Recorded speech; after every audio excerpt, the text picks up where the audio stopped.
It's time to show the world what they got. So close, but still so far in day one. Now it's time for Joker and Brilliant to go the full distance, overcome the competition. Here comes Sky Jump and Momsy. The Brunch Duo is looking to the top of the summit, and they're not holding back. Better late than never for Swizzy and Pixie. Yesterday really was just the warm-up. Now the real show can begin.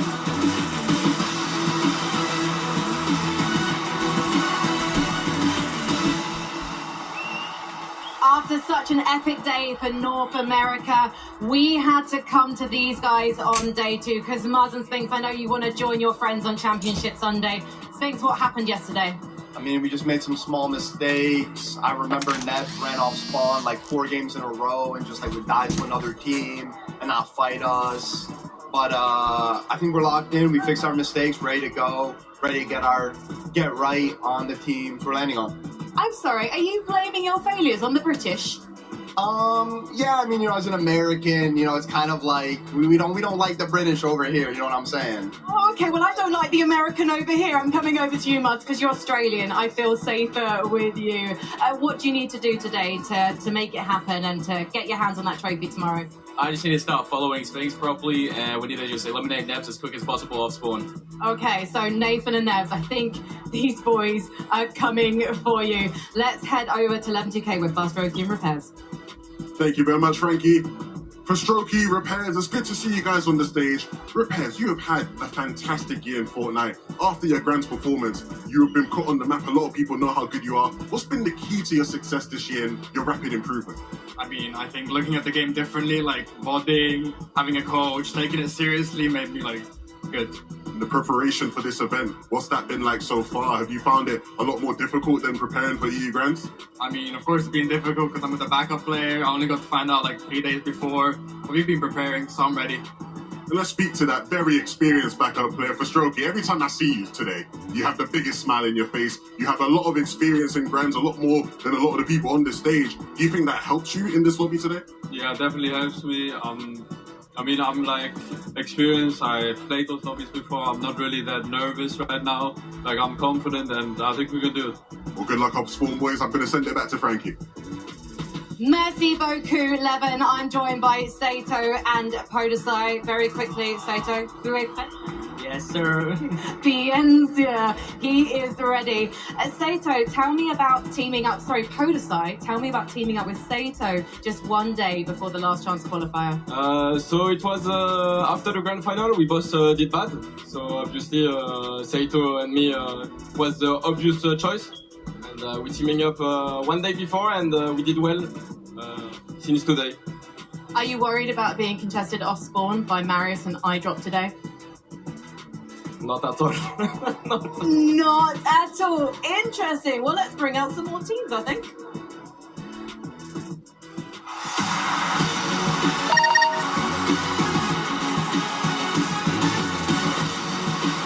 From NA, it's Shadow and Virgo. These guys are quickly becoming a household name, and with the win this weekend, they can seal that deal. Show some love to Mini Pio and Boo Boo, and don't bother looking back. Today's all about moving forward.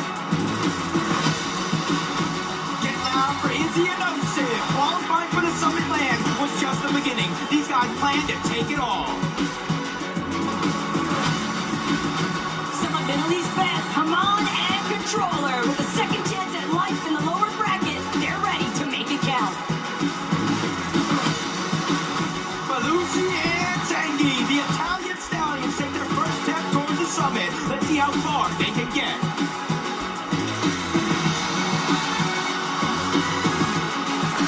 What was that? That was pretty hard, but I mean, coming into here from 100 ping to 0, that's a quite upgrade. And we are glad that we have the opportunity to come and prove the world what we have got in us and all the things we've practiced in the couple of months. So do you think that was your hardest challenge, or is getting through the lower bracket today going to be your hardest challenge? I don't think it's going to be that hard, but we'll see. And what do these other teams need to know about you guys, as this is your first LAN? What should they watch out for? that we came here to win. That's our job, and that's what we're gonna do. I can't wait to see you try. Let's head to 11. Thank you very much, Frank. And with the Italian Stallions, are they ready for the challenge? Will it be a challenge? You guys might be contested, you might not be. Are you ready regardless, thank you? Yeah, we're ready. If we're gonna get contested, we're gonna zero them, and we're gonna win today. 6-0, I like that prediction, Lucy. I feel like people always underrate Italian Fortnite players. Do you have something to prove today? Yeah, I think it would be easy for us. No problem. What happens in a scenario where you do get contested? Have you prepared for that eventuality?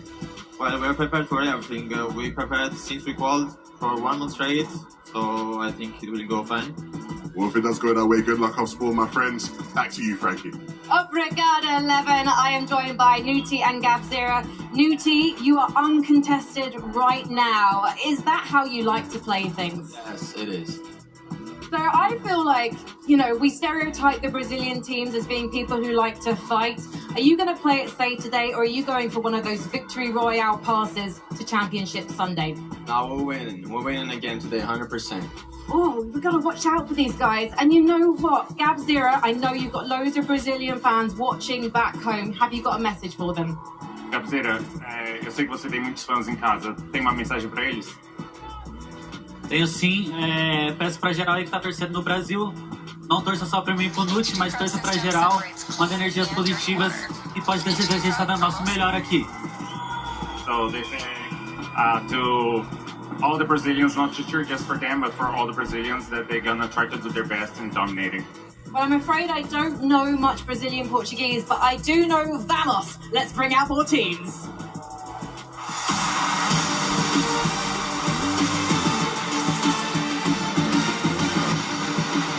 It's not about how you start, but how you finish. And for Gino and Pablo, it's time to unleash havoc on this lobby. Say hello to Scaradossi with the Tampa finals on the line. They're not looking to say goodbye anytime soon. From you, it's Nathan and Debs. Being contested is never easy, but with a fresh start and some surprises, they're ready to put in work. Victors and Braves have weathered enough plans to know things can change at a moment's notice. Now it's their time to flip that script. It might be their first land, but Caesars and Xavier are throwing punches to make the whole lobby see stars tonight.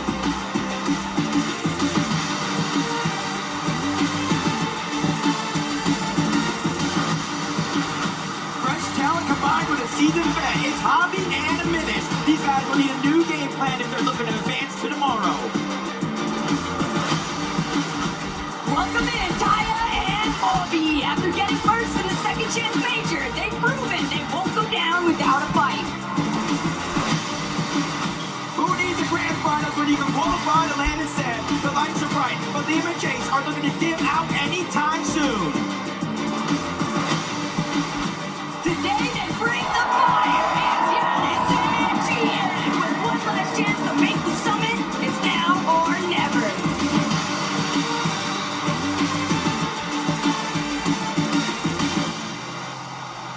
All right then, Javi, a minute. Welcome to your booth, boys. Javi, this is your first FNCS LAN. How did you find day one? Day one was just kind of unlucky. I feel like the two teams that stole our loot got the last. So That's Fortnite, Javi. People are going to come for your loot, aren't they? yep.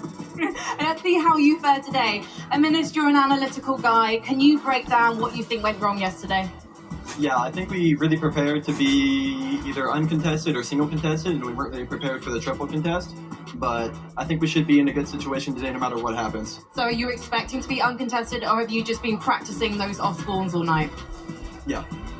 Both, I imagine. We're going to head over to Leven. Thank you very much, Frank. I'm here with the pride and joy of UK Fortnite. We got Nebs and Nathan in the building. I don't know if you lot were hearing what Muzz and Sphinx were saying about you guys, but if it was me, I wouldn't let it slide. What happened yesterday, though, mate?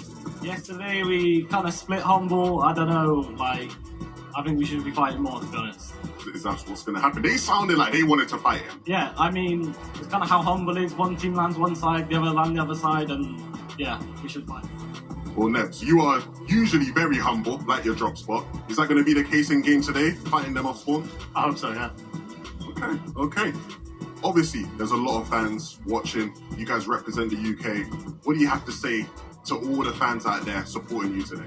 Thanks for the support. Hope we fall, boys. Come on, the boys. Back to you, Frankie. Thank you very much, Levin. Now, I feel like I'm standing next to a record breaker because Jace has never played in an FNCS major final, but you qualified through the last chance. What's it like to now be here at your first LAN? It feels great. I'm kind of spawn.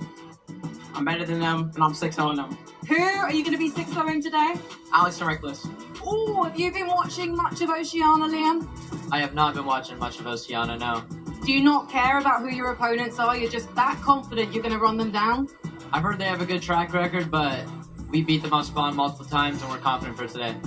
Interesting. Well, I think we need to bring more teams on to keep that heat coming.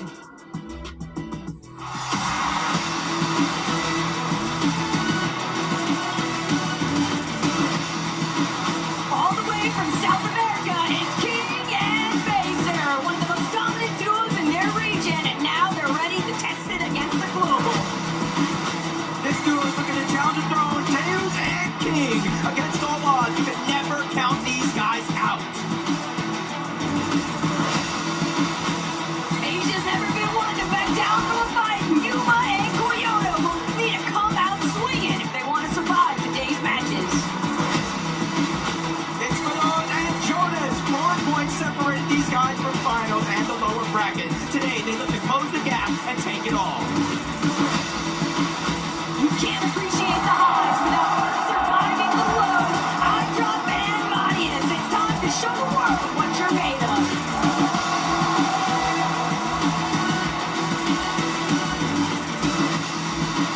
The best from NA West, Epic Will and Bob. It's not their first rodeo, and they don't plan on making it their last either. Brady and Nalu are absolutely ready to throw down. These guys will never back off from a fight. From NA West, it's X-Pawn and Dotsy. They punched up the final game during FNCS to get here. Now they have to punch up the same today. Taking the scenery, Graves and Kingling. Your gameplay's brought you this far, but now it's time to kick it up a notch. The People's Champ, Prince and Kids. Now come down to today. These guys will either have dreams or nightmares tonight.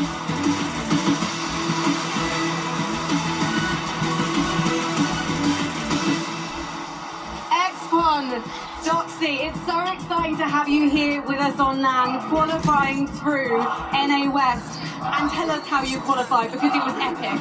Okay, so we got griefed at the 11th game, so we dropped all the way from 3rd to 9th, and then we won the last game. And this is the thing, guys, in this format, if you can pull off a victory royale like you did in the NA West finals, potentially you book yourself a spot in Championship Sunday. So is that what you're playing for today, Xbon? Just the victory royale? I mean, yesterday I was feeling under the weather. Today I'm just going to go out and show what I can do. Yeah, so, feeling 100% now? Yeah. Okay, and I just want to ask you one last thing before I let you go, because your dad is the reason you're here. Yeah. So tell me about your dad quick. What did he do to get you through? He drove us 30 hours to San Jose for 0 ping. And that is parenting. Let's head over to Levin. Thank you very much, Frankie. I'm here with the 2 people everybody wants to hear from. Yesterday wasn't your best, Higgs. What has to change today? You know, today we're very confident, and yesterday's not matter at all. Out your mind completely. Yeah. Vix, I don't want to bring it up, but last time you were in the lower bracket, you know what happened. It didn't end well in 2023. What have you learned from that? What's going to be different today? Well, I got a different duo. I got Higgs IGLing, so the difference is going to be Higgs. He's going to... No more Epic Well. Hey, come on, man. Allow my guy Epic Well a bit. When Higgs makes calls for you guys to potentially leave Wonky like he did yesterday, do you have full belief in his decision-making? Do you completely back him no matter what? Yeah, any decision Higgs says, it's 100% factual. I got to stick with it no matter what and play the game. Higgs, the crowd is very loud. They're not loud for you. Do you let that get to you, or do you just have to block them all out today? No, I don't care. This guy don't care about nothing, man. You know what, Frankie? This guy don't care about nothing. What do you got going on your side? I think Higgs might care about Epic Whale because there seemed like there was a bit of a rivalry there. What do you think of Higgs? Of Higgs? That's light work, come on. We don't think much of Higgs apparently in this booth. Epic Whale, this is like your fifth LAN. You're so used to this. What made you want to play with Pump after he played at GC last year? Yeah, I mean, if you just look at his placements, he's just the best West player. He's him. Are you him? I am him. I'm playing with Whale. You know, he's a veteran in the game, so I'm not really worried about today. You shouldn't be worried about today. Guys, it is so exciting to have you here joining us in Düsseldorf, and I think we need some more players for you to play with.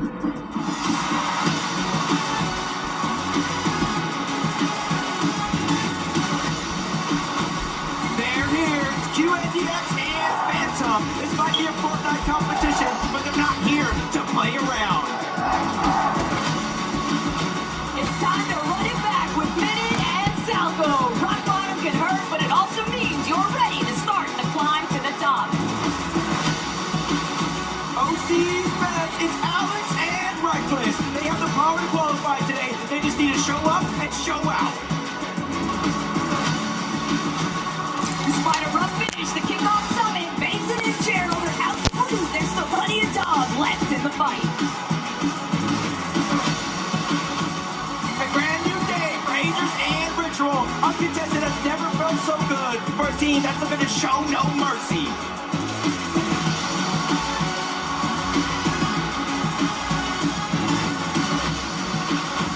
Let the drums sound off for Akira and Bravo. The gentlemen are in the building and they mean business.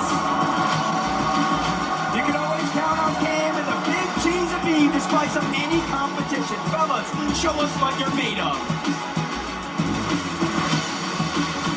Down but not out, Golden Knight are prepared to show they can take any hits and still dish it out for a finals-worthy performance. It's Golden and Ozone. Major 1 was just a warm-up. Whatever be on the line this weekend, it's the real test. We've seen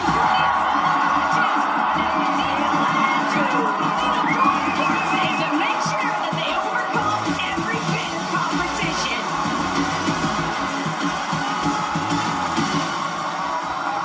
I had to grab some of our newest representatives from Oceania. Unfortunately, boys, you found yourselves in the lower bracket.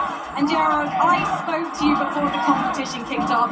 You said normally Australian players, Oceania players, they play scared. So how did you play yesterday? Oh, well, we didn't really have a drop, so we're just going different places, but now we know where to land.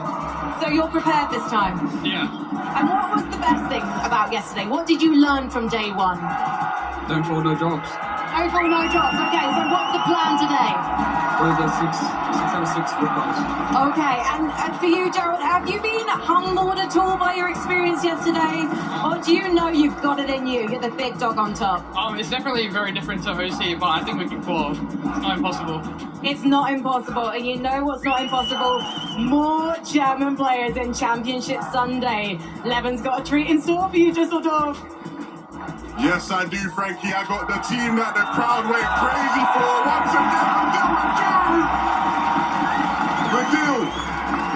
We have seen this season so many times in formats where you have to win to qualify. You come so close. You had second after second after second.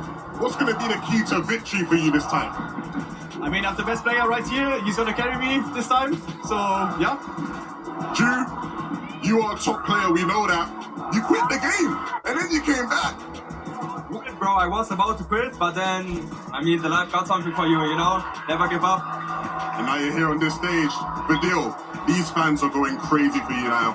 Do you have anything you have to say to them before the games get going? Ich mach's mal auf Deutsch. Danke für jeden, der hier ist. Bruder, ihr seid die Besten. Komm mal, ihr seid die Besten. Schreibt mir aus. Absolutely crazy. Drew, Badil, good luck today. You got the support of the crowd.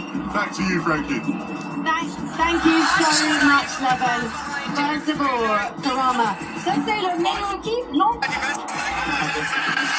don't speak French. I was asking him if they're the best asking him, but he's not sure.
Believe, and then of course, I feel like we would just round the day out so nice if we saw Swizzy and Pixie get that last win.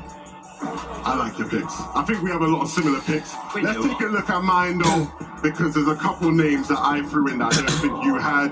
The first one, but deal with you. If you were watching some of the last chance qualifiers, the second chance qualifiers, this guy just comes second place after second place after second place. It just feels like a pattern with him. I think on the stage, with the backing of the fans, a first place is coming. And King Kurama, the birthday boy, I would like to see them get that done. I'm not going to lie to you though. Again, when we're looking at the likes of Swizzy Pixie, Shadow Virgo, Josh Yomzo, they are players who we can agree on. You can expect them to come through in this lobby, get a win. Clicks and Higgs was the first name I wrote down though, because I think of all the teams in this lobby, regardless of the off-spawn situation, they are the team that has probably the most experience winning games in set lobby finals, right? I feel like of all the teams we've seen on this stage today, they've probably done it the most of anyone. And I don't know if you, maybe I'm reading a little too much into this, right? I love you kind of had a moment to talk with Clicks and Higgs, and is it just me, or is Higgs maybe on his Venno arc a little bit? Is he a little bit on that, like, I'm gonna turn heel, I'm gonna turn villain, let me just see what that feels like, Lev. You know, I think it suits him. I really do think it suits him. And you know what makes it better, Viv? It's believable. Like, I believe him. When he says he don't care, and when he says it's over, it's up for anybody, I really do believe him. And so I hope Clicks, again, has that same belief as far as just following every decision he makes and delivering the goods. And this has been actually a continuous conversation, so I'm happy you guys kind of brought it up, because it seems like it's completely flipped in terms of the mentality for both of these guys. I feel like going into major number one, it was just all about dedication. They really felt like they had a super good chance to win it, and they did. Then after that, I feel like, you know, hitting the socials and hitting the streams for these two, it kind of feels like they got a little bit more lax and lost a little bit of that, hey, listen, we're just the best. We don't care what's going to happen today. So I'm not entirely sure. I talked about it yesterday. I'm not entirely sure that's a good thing for how the kind of performance can happen in the server. It's going to be a bad thing. They're in the lower bracket, so I feel like so far it hasn't worked out, but maybe today we'll see them a little bit reformed. I want to see I got to see a VR out of Cell. Come on, man. You know, that would just up that confidence through the roof, set them up nicely for tomorrow. This is so right, man. This can happen. Yeah, I would be super, super stoked to see Yamzo and Josh in the finals. I mean, obviously, Yamzo, a veteran of the game. He knows exactly what to do in a lobby like this, but picking up those players that are a little bit less experienced than Josh. We were talking to Yamzo just a little bit earlier. He's very, very confident in Josh's ability, right? He's like, yeah, maybe he's a little bit nervous, but I did see on socials that the first player in the practice room this morning was Josh himself. So he's been getting ready all day. Dang, I like the sound of that. It looks so good, sounds so good. Hey, Fortnite fans, don't forget though, venue, we do have that bingo card. I wanted to see if you guys would maybe help us out before we even get into game number 1. Fans, I mean, look, we're looking for the buzzer here. What do we think? Can we maybe get some help from the crowds? I would like to hit an early bingo. I mean, you're the only one that can make this happen, right? I mean, look, the MA fans, they were just bouncing right now. I think if Akira and Kurama win a game, there is no doubt in my mind that they will be stood there celebrating, jumping up and down, doing the Poznan. I would like to see so much from Akira and Kurama.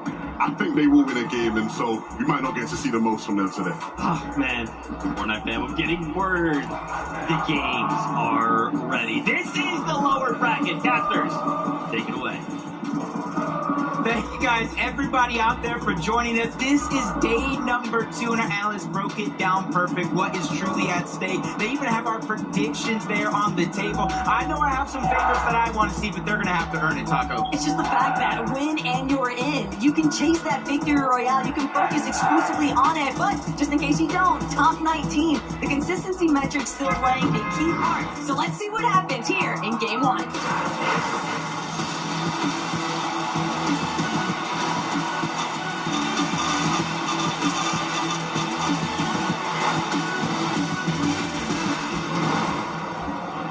We're already anticipating that things could potentially get very spicy at a few key parts of the map, Jacob. But for some of our duos, they might not be expecting that at all. Yeah, this is kind of how you feel in the moment. We've had already some players switch up their drop spots. We've had others stick to what they said coming into this Major 1 Summit land. You got Wonky Land contested, Riptides contested, so many spots on the map here. But for Sato, they're already contested as well. Marius and iDrop right out of the gates, a little bit of a split drop. Both of them getting their respective floor loop, but neither one of them wanting to make that big play. And this could be the moment with Pokusai so far away, they have a 2v1, Taco. Let's see how much of that Verdoxy coach assistance for iDrop and Medius in the player lounge pans out this week, because now it's their opportunity to showcase exactly what they've learned. But Pokusai, Sato, they're not trying to fold over anytime soon here. Medius, iDrop still applying a bit of steady pressure. It's all about finding the first opening shots. Both of these duos don't really have much shield, but it's going to be iDrop who actually exchanges the elimination onto Pokusai. Sato is left scrambling. He's got to try and bail out. Man, that's just so unfortunate. Pokusai moved on over to try to help Sato take the 2v1, but Sato had different plans. He immediately shockwaves out just to try to survive. And now he's going to be stuck in this game as a solo. And it's not only Marius and iDrop that he has to worry about. It's Shadow and Virgo. It's Osid and Scare. It's Josh and Yamzo, Golden and Ozone towards the top of the mountain. There's so many threats around this lobby. But it's definitely got to feel great to put into practice, or real-time application, what you've been practicing all week. And for Sato, though, he has had the opportunity to at least try and build up his shields. He's looking to try and escape it, but action's always taking place on the map, and Giannis takes down Randu, waiting for the finish to come through, and it's just that easy. Yeah, another player kind of just getting stuck as a solo here early on, but at least it's not over for them yet. Chat and Flixie, they kind of know that to be true, and playing in the upper bracket yesterday, even though things don't go your way, you gotta look at the flip side of things. You gotta realize that now you have more experience in person, playing in front of a crowd, playing with those nerves. And for Chap and Flixie, I feel like they gotta be one of our teams in that top 19 consistency. Tough right there, though, if you're a controller and Haman, but at the same time, Flixie and Chap probably very happy knowing that they're not gonna be as contested for this starting point. They were dealing with Lewa and Romero, I believe, who already had their success in the upper bracket. So here today, it's time to stand out. Yeah, and that's the interesting thing about, the upper bracket and the lower bracket. You have teams just like that, Lewa and Romero, they win the fight, right? They're going into Championship Sunday. As of now, they might be uncontested, but it's going to be up to these guys to really prove that they belong there. Gino and Pablo Ingu, probably one of them as well. Sandy Strip, it went from double contested, triple contested, and at one point we saw the whole lobby, but Sato trying to run away, and this is what I thought. You have to worry about so many, but Josh is down. Iamzo's in the 1v1. Sato's not going down without a fight, but Iamzo with a huge HP advantage, has some extra shield and the quick heals. He's going to disengage, try to get the revive back onto Josh. That's going to force Sato to make a decision. Do you pressure, not let him get the revive, or disengage and survive? Sato just didn't want to take the risk. The fact that he was even able to bring down Josh Riley in the first place is incredible scenes, and you can see already what took place. The lurk, the playmaking opportunities that Sato's trying to bring to fruition. But of course, Gino, Pablo, right back to it. For Strokey, Repairs, trying to see if they can hold out. Pablo's ready enough to smash Repairs straight for the first elimination, and now it's all up to Chino to see whether he can close things out. But Pablo, he's not finished. He wants to see if he can take out for Strokey with it, and sure enough, 2 big eliminations to start the day. Perfectly played by Chino and Pablo there in that situation. They realize that fast Strokey lands over towards 4 fields, which is a contested fight. Them staying alive, they just went on over for Luke, and they just got caught out of position so many times from almost every region. That Sandy Strip jump that surprises so many people, catch them off guard. Let's jump on board King and Phaser over towards the side of the mountain. They already have that first elimination, and it looks like they're trying to chase down the second.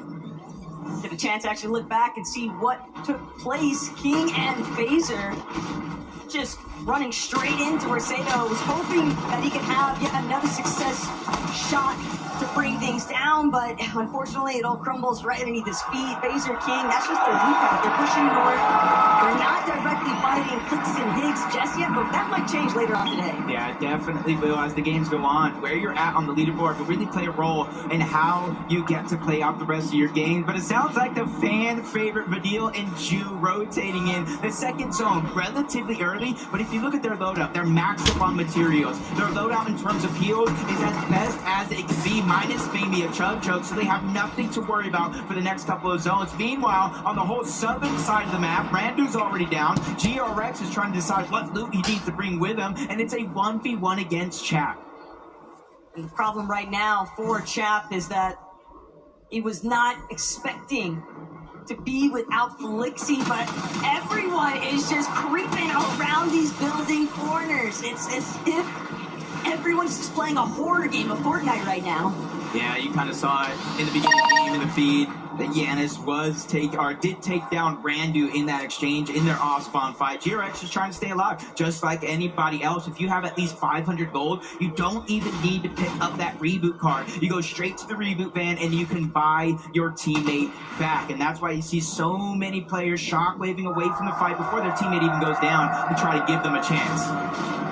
Kurama and Akira, though, hanging out by Battlewood Boulevard, you have to remember a big part of the reason why they were able to make it to this summit in the first place was receiving that initial coaching from Sky and Scroll.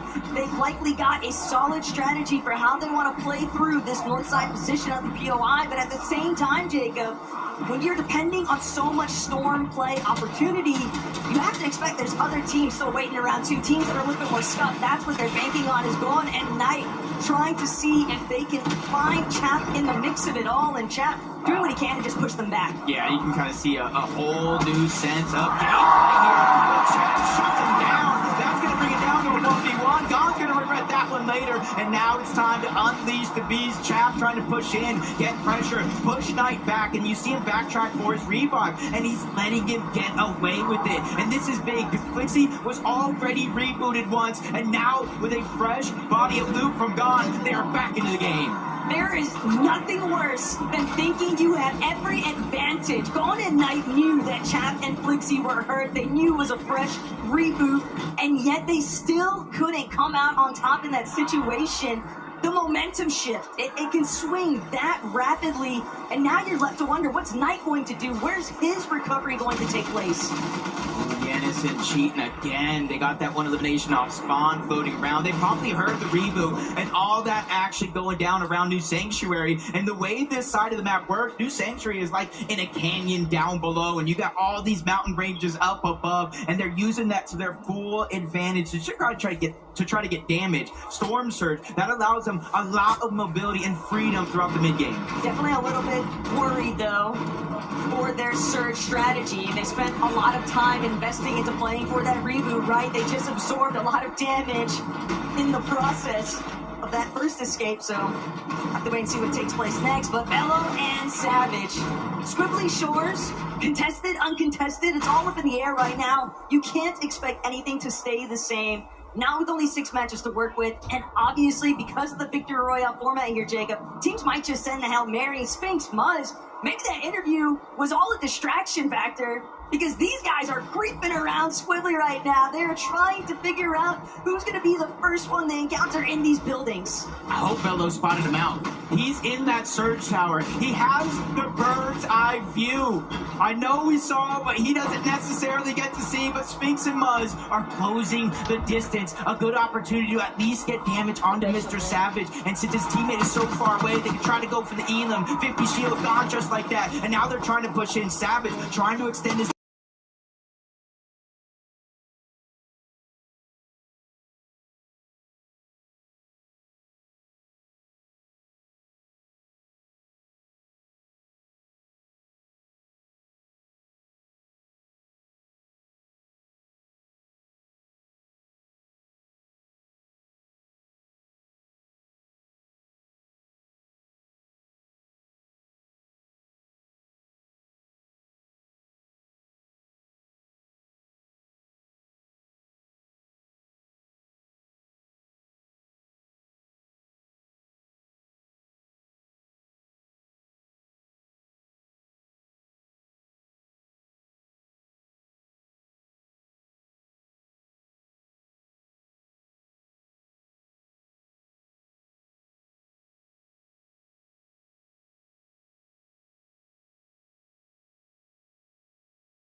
back and forth we see, whether if it's rotating through zones or in box fights like this, it's just a tough way to kind of go out, and Higgs is feeling the pressure as well. They were over 100 above the damage threshold last time we seen him, and now he's fallen 157 below. Clix is gone, and now Higgs forced to clutch up here in game number 1.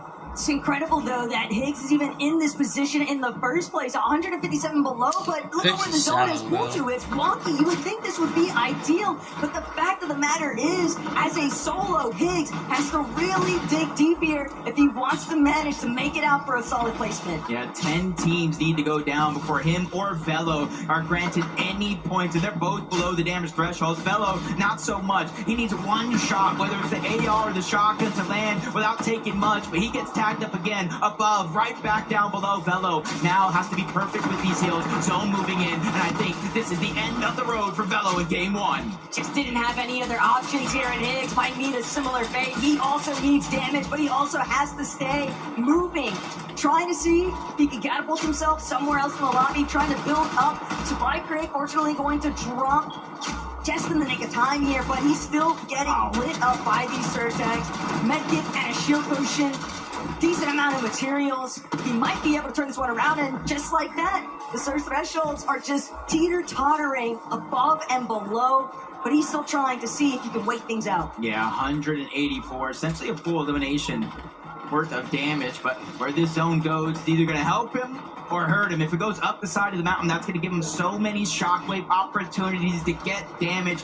And Higgs, he has to earn it, but he was just blessed as the zone moves up the side of the mountain. But he peaks, he takes a lot of damage, but it goes to show how chaotic this endgame's going to be. Excellent looks right now, though, for Pablo. He's just been on fire in this lobby. 3 eliminations, looking to still add more to it. But poor Higgs, man, you just have to think, these are moments where you really cannot afford to panic. But not only that, even if you know this POI so well, you also know that when teams are already established on the mountain face, they're looking straight at everyone else underneath. The moment you open up that wall, teams already trying to apply pressure, forced to drop, forced to try and make a play. But Higgs, he's just got nowhere left to run to. Everyone else has already left the vicinity. He's just too late to the party, and the surge will take care of him. Yeah, with no eliminations, not inside of the top 25, that one's going to sting. Jude's going to be by himself. 25 at least above the damage threshold. 11 players need to go down, and we will no longer have Storm Surge in this game. So he has 2 different options here. Keep popping off like he's doing, or he can try to out-heal it. He has more than enough of those HP heals in his inventory, but he's just waiting for the zone to push everybody from the backside of the zone forward. That's when he's going to get the green light to go, but he falls 87 below. So not only does he have to rotate, he has to find damage. He also had to invest practically all of his hard material just to protect himself, but he's now straight looking at Reckless and Alex. Some great tags there, going to permit him to be just 21 above. But Chino, Pablo, disaster has struck. Maybe they got a little too fraggy with it. Chino still hunting for more, but he's not going to be able to find it. Still 5 eliminations, decent amount of points just for game 1. I think everybody out here is feeling that feeling of deja vu from day 1, with a lot of these zones going towards the top side of the mountains. That first one, it was steady. Now we're going towards the back side of those mountains. It's going to be hard for players to survive, especially the ones with no material and is a solo. Kurama needs a miracle to happen here, some sort of siphon. He needs some sort of help, and right now it's not what he wanted. It's the complete opposite. They're pressuring him out, getting him to expend everything he has left. The one silver lining is that the threshold for Surge won't be coming into effect. We've already had enough players get eliminated, so one big shot could be the difference maker here. He's going to need to find the perfect opportunity, though, and he doesn't necessarily have time, because the longer it takes him to get into zone, the more established other players are going to be looking towards that backside of zone. Jargu and Carillion, too, ultimate low ground. They've been sitting behind the rest of the pack, and look at Marius now trying to make his approach, but as a solo, how far can he really go? Yeah, with no extra shockwave, no real material to build up or protect himself. He's just crouching, trying to hide the audio and the visual so nobody can sneak up. But now the zone's going back up over the top of the mountain. You can try to recycle builds, but it ain't going to be easy. As Jude's able to get it down onto 1. Pix is going to fall, but he's not going to get taken out. Teammate saving the day there as Marius lands a shot in the Virgo. That's a huge warning of where he's positioned. Is he still wishing that that would have just been the one to give him the full knock? Then he could have had that elimination, but way up top, Josh Riley has managed to overcome the mountain phase. Still, Swizzy, Pixie hunting for more, looking down at the team struggling to try and scale their way up. Majors all by his lonesome, but we know exactly what he's capable of. He's trying to see if he can bring a refresh into the picture, but instead, it's going to be Tiggs and Danikush making things oh so complicated for everybody underneath. 1 of 5 solos left down below. Danikush and Tiggs all the way from OCE. This could be their moment to shine on the big stage. They still got to go beat Pixie, Swizzy. These guys are here to make a name for themselves on the international stage like they haven't already. Pixie, Swizzy, they're still being challenged in the box. Ghost gets taken out. They are part of the global champions for a reason. Not only that, but they're one of the only fully intact duos left in this lobby. Virgo, Agers, solos underneath them. Josh is fallen, but with 4 eliminations, decent placement to boot. Tiggs, the Nikush, they start dropping. They needed to get those siphon materials. Now they're going to ramp back up. Tiggs trying to see if he can provide a little bit of air coverage here, but Pixie and Swizzy are 2 men on a mission. Pixie trying to see if he can connect. Needs one more, needs the siphon match. He knows that he can't afford to keep taking those peaks. He knows that the angles aren't in his favor, but Agers cut off in the process. Virgo's still falling to Swizzy. Pixie gets Agers. A 2 versus 2 to try and round things out. 9 eliminations already. This is the chance to get your spot on the bingo board secure.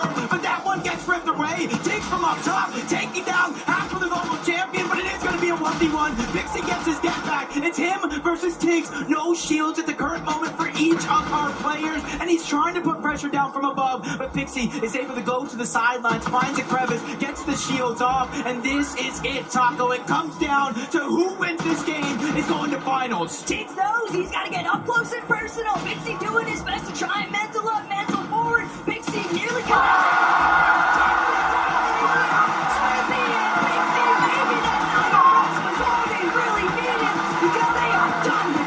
There's one thing I've learned, you don't poke the bear, Frankie. Don't poke the bear, indeed. My word, Pixie, you as a solo up against Tiggs in the 1v1. What was going through your head there? It was a cat and mouse game. I mean, it's a 1v1. It's easy win for me. You are known as one of the best fraggers in you, and for you, Swizzy, watching this man make things quick and easy for you in the lower bracket. What was that like? That was really easy. Got my rest, we win. I said like we're gonna reset tomorrow. They also wanted to go high, but this round we couldn't. I was going to say that was such a difficult mountain zone for you. How did you manage?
Number one, they're going to finals. Hey, Vivid. That's 1 for 1 on the prediction. 1 for 1, That's 1 for 1. We're looking good, Broski. We're looking good. Man, congratulations to them. That's the Swizzy and Pixie we kind of expected to see yesterday, but again, it's all good. They now focus on tomorrow's finals. We will not be seeing them compete again today, but that's okay. A big sigh of relief for the duo. That's all it takes, Viv. One good game like that, we see them rise to the standings, make it all through the finals. Absolutely crazy stuff. Although there is a team, right? We were kind of expecting a big performance out of the duo there, but there was a team on the higher ground for the entirety of the end game that I feel like we did not expect a second place out of. It didn't look like they were going to win the game at one point. Danny Crush and Tiggs representing the Middle Eastern region. We were kind of worried that we were like, man, are we going to get any of these smaller regions to qualify through finals? I mean, we had a handful come to the upper bracket. Is the lower bracket going to feature any? Immediately a second place spot. Yeah, they didn't get the win, but that puts them in such a great spot on the leaderboard. I mean, big ups to Tiggs. Watching the highlights here, we see so many players with it. Some of the best players this game has ever seen. In situations like that, where you've run out of match, you've run out of everything, you just need a refresh. I've seen Prime Peterbot need a refresh at times, and he maybe just can't quite get it. Every single time at the end there, Tiggs needed to get the in. He managed to just find the loop he needed to keep him going. Super unfortunate, again, not winning the 1v1 there, but still a great game for these two. Hey, but check this out. Let's go down this list a little bit further, right? So Josh, Agers and Ritual, them NA names we're used to seeing. I love seeing they're in that final game. We actually saw them be eliminated, but Ianzo and Josh took that fight to the high ground. You know, Levin, this is so exciting to see them finally have that moment on stage. We get to see them in game, and I love that they're fearless. I mean, this is a special day for these two. Because really and truly, again, when you're talking about some of the best teams in NA Vivid, these guys are up there. Josh in particular, his story is unbelievable. The fact that this guy is playing on this stage next to Clix because he got a PC from Clix, like that in itself is just madness to me, and a big start on the day, showcasing why this guy is seen as the next Peterbot in NA, the next big talent, the next big thing. He doesn't even look like the next big thing as far as talent-wise in NA. He has just been the best, right, at times, right? He's had so many great performances in Div Cups of late. Ionzo, we know what he can do. Seeing them do it on the stage in this first game was special, man. I'm really looking forward to seeing them continue to cook out. Yeah, I picked up some solo points, as you can see there, and I got to tip my hat to the duo because early on, off spawn, obviously they are uncontested, but an early push, you know, towards their way, they overcame though, man. They got the elimination there, and it kind of snowballed into the late game. Obviously, we kind of saw where the zone ended up. It did pretty much land where they do land in the early game, but obviously, you know, sometimes these games are not easy to play out. They made it look easy. Can't lie, man. I'm excited. Aegis Ritual. I'm looking. I need these guys to qualify on through, right? Seeing them already have this strong start. Remember, big reminder, the format today is you either get the Victory Royale, you win and you're in. That's it. You don't have to play any more games, or we need to end in the top 19. This is a very strong first start for the duo, Viv. Absolutely. As you can see early off here, Agers kind of left alone, and I feel like the story throughout the weekend, at least in these early couple of games, has always been the fact that there are just so many solos left alive in these lobbies, and making the most out of it is going to make the difference right there. As you can see, after he goes down, just feeling, you know, cool, calm, and collected. Hey, foot bumps all around, feeling good. I don't worry about these two at all.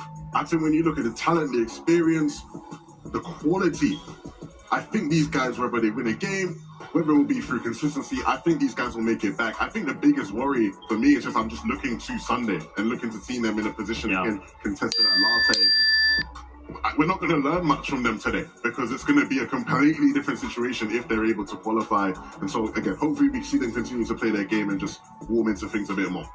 Couple of duos there, though. I'm a little worried about, right? We saw Clix and Higgs follow the short Akira Kurama. Yeah. I mean, you know, look, again, it's just game one. I don't want to worry too much, but boys, we only have 5 more games, right? We need that VR. We need to be in top 19.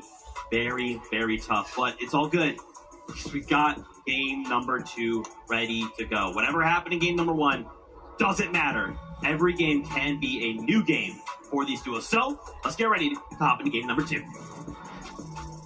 One thing I can't help but notice here, though, Jacob, is the fact that some of our duos that weren't able to actually have that standout performance in game day number 1 have managed to succeed here in game day 2. So the best benefit of that, you know, a duo like Ritual, Agers, I think that you have to remember they're already high up on the leaderboard. Now, if you want to put through on consistency, one more performance like that, and they're in it to win it. Yeah, basically locked and loaded. And typically at this point in time, I'd be like, if the team wins, their drop spot is open. I'll tell you more about that in a second, because game 2 is ready.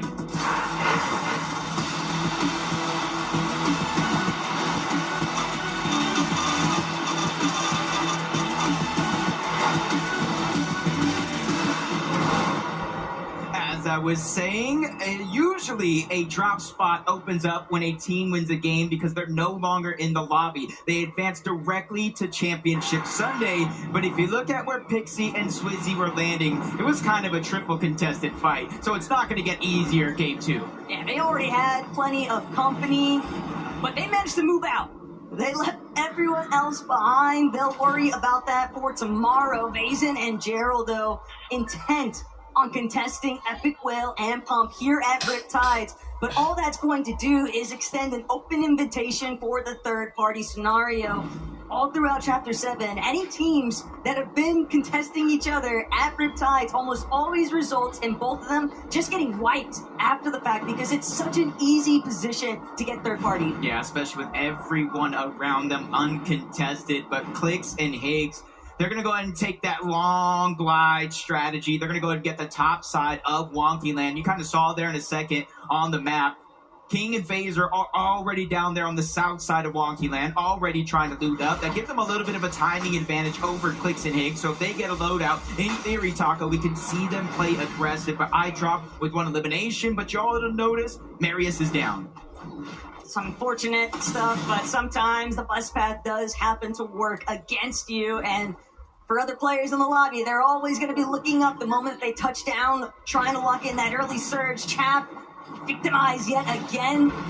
Dawn and Night are really trying to deliver a lot of fight here at New Sanctuary. This southeast portion of the map just so active because even over towards the southwest, Epic Whale Pump, they're still trying to see whether or not they can even start this engagement with Gerald and Basin. Yeah, and you're talking about other players moving on over. That's going to be Nathan on the top side of Riptides. He's forced out because Muzz and Sphinx were able to get that first elimination onto Nebs, but that just kind of puts Epic Whale and Pump in the middle, distracted by two different opportunities. The main focus is going to be the OCE town down below of Basin and Gerald, where they have to watch out for any lurk plays. If they lose sight of them, that could be the end. It's always hard to keep track of where exactly the lobby is moving towards, but for Giannis cheating, anytime you see that Flover and this grenade, you know there's a duo surrounding it, Xavier and Cazers. First time on the big stage, but they are still looking to try and pop off, really make a name for themselves, but those gray loadouts, not exactly what you want to be rocking up against some of EU's finest. Yeah, we're already seeing some teams switch up drop spots, not necessarily going toward Dark Dominion where Swizzy and Pixie just qualified out of. We're seeing them drop at little points all around the map. Even Giannis cheating, taking a different approach to this game. Instead of staying at studios to get their elims, they immediately are moving on out. Skyjump, Momsy, they find themselves in a pickle against X-Spawn and Doxy. 2v2 situation, and X-Spawn's going to get that first knock on the Skyjump. Needs the elimination for the Siphon. HP is dwindling, but he has a couple of seconds. He has his teammate by his side. Momsy's going to spray through the builds. He's going to free fire to get that elim, leaving Momsy with no choice. He has to run and disengage for his second chance at life. Normally when you see players lose like all of their HP, you expect them to just pull back. X-Spawn was having none of it. He said, you want to step up to me? Momsy tried his best, threw his name into the hat, but he just wasn't ready to witness his duo fall. Just 3 back-to-back pumps, and that is really all it takes for X-Spawn to bring down Skyjump. They really had him pincered, 2 different angles. He is literally just throwing haymakers to stay alive. Jew and Badil, 18 points from game 1. It's not where they have hoped to land on the leaderboard, but it's about slowly but surely building up that confidence. When we look at consistency, it's going to be the top 19. They are just outside of that as of now. But King and Craze, they're looking to advance on a Cheatin' and Flixie. First elimination, that one's going to be easy. Cheatin' was left by himself. You can see King and Craze just dissected Giannis and Flixie to get the eliminations. Or I should say Cheatin', sorry. Crazy and King Lane, they'll still have more work cut out for them, but 2 eliminations to round things off, that's always a nice little confidence builder. Granted, those two definitely had plenty of it even heading into today's competition. Velo and Savage, though, checking back in on what's been building over years from these shores. Not surprised to see Velo in this surge phase, and Agers with another elimination here onto Velo's.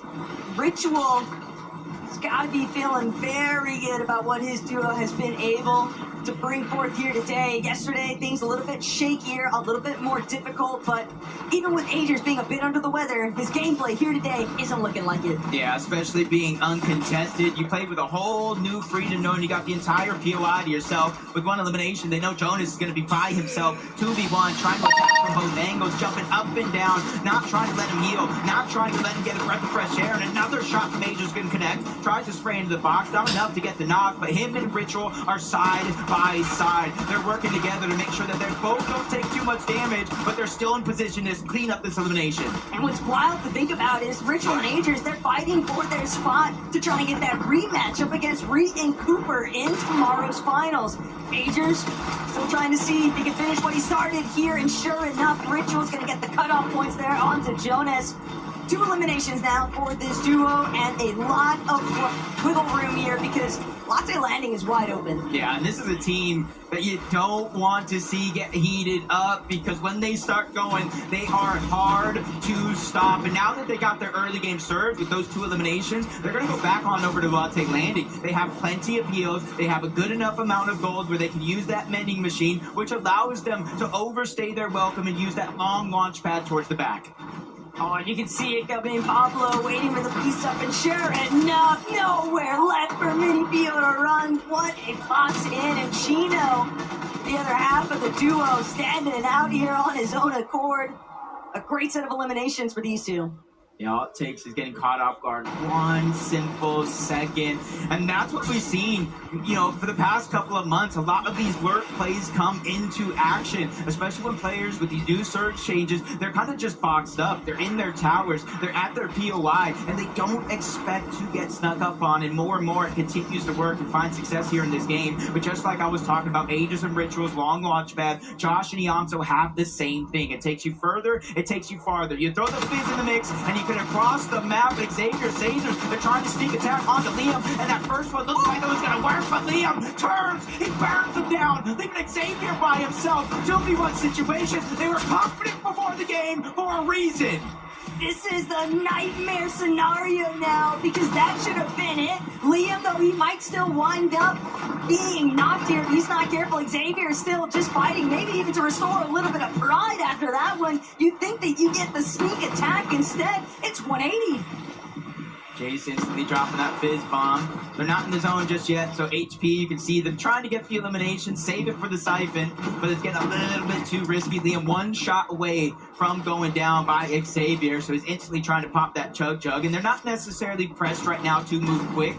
They're outside of the zone, not taking damage, and they have about 20 seconds before the zone forces them in, but they have to be careful. Another team in the distance, and that's Gone at Night, and they've already switched up their drop spot. They contested Chap and Flixie, they eliminate him out of this game, and now they're ready to do it again here. But if you're Liam and Jace, you don't have any reason to leave anytime soon. You know that Xavier is a solo. You know that you have more than enough white heals to actually extend your time inside of the storm. And not only that, but why not get more surge if you can? An isolated solo is going to be your best bet for another points opportunity off the elimination. Xavier trying to see just how much time he can really bide here, but Liam, Jace, they are feeling very aggressive, and I can't blame them. I mean, trying to sneak up on me? Yeah, for Liam and Jace, though, I agree with you. At first, when it was a 2v1, you got to kind of take the fight. But the longer this one goes, Xavier is actually landing shots back. So even if they get this elimination, Taco, what does that do to their surge plan? Especially since Gone and Night are still waiting just outside of this fight to beat anybody that breaks through those builds. So Liam and Jace, they have to make a decision, and they have to make a decision quick if this fight is worth it. Could be possible for them to just opt for further east rotation. We try and avoid where Gone and Night are actually situated.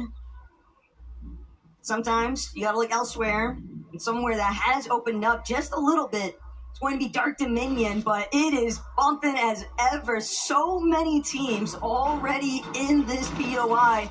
And for Koyota and Yuma, I think there's a lot of questions up in the air. Are they going to be able to have some of that practice game success? We saw them collect at least an extra bando off of delivering a victory royale in that performance, but this is the best time to do it. I mean, you want to be in the finals. Yeah, and typically we kind of look at these guys, so when it comes to these international lands, they usually have some tricks up their sleeve. They're probably trying to save it for finals, but boys, we got to make it there. This is going to be your best chance as we go back on over towards New Sanctuary. Liam and Jace, they're still busy off the side of the map, but Salco and Minute have now gained the attention of Gone Knight inside of the New Sanctuary. And Minute and Salco went down last game because of Storm Surge. They're not trying to make the same mistake twice, but he over peaks. Knight lands a good shot, punch after punch. They're just taking too much damage before Salco answers back with a shot of his own. That's going to be enough to deter Gone and Knight, waiting to see whether or not they'll be able to actually continue this conversation. But there's still a decent amount of fighting left to be done here at New Sanctuary, because even the situation a little bit further southeast has seemingly cleared up, and I have to expect that that was very likely Liam and Jace finally finishing that elimination onto Xavier. Now we can see if it's worth it when we tune into them. When Storage Surge pops up, Epic Whale and Pump, even without that elimination at Riptide, you see them immediately try to rotate out of the zone. They know so many players usually do rotate around Battlewood, through Riptides, and even towards the North Pumpo Hills, and they're just trying to get as much Surge as possible. But just like I was talking about Liam and Jace in that fight, if you keep trading shots, not getting evens and not getting the better, you're going to end up in a position like this. You're above the damage threshold, but only by 49. It's really just the damage ratios that have been the peak storyline for this weekend, because teams that are just eating as many shots as they're sending out, it's difficult to try and stay even. But right now, Clicks, Higgs, utilizing everything they can off the map itself. A bit of a campfire, try and get some health restoration here. They've got pizzas, they've got med kits, and it looks like they're fully intending on trying to make a dead side approach, or they might be looking to see if they can find Pix and Ghosts, who are known for sticking around in surge bases deep from Toy Box docks. Yeah, and 186 damage, that's good for now, but as the game progresses, they're going to need to find just a little bit more. Salco Minute, they fall further and further below that damage threshold, 394.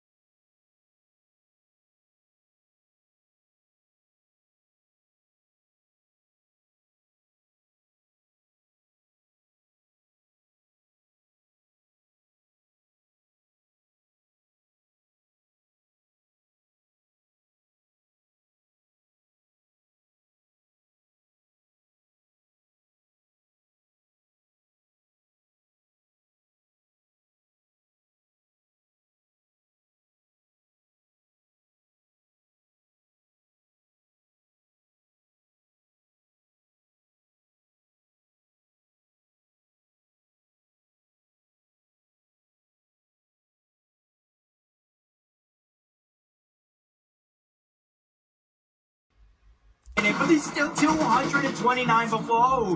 That was just disaster waiting to happen. And this is where I say you just got to take as much control of your game plan as early as possible. And I think from the online majors to here, we're seeing more and more teams rotate to the zone early on so they can get the position and not have to get that max goal. It's always just a little bit rough when you do finally win such a drawn-out battle, and then if it's not the third party fully clearing you up, you're still having to deal with the likes of Surge. But these are the sorts of adaptations that players just have to naturally try and overcome here. As Nathan, he'll at least have a little bit of Surge to work with, but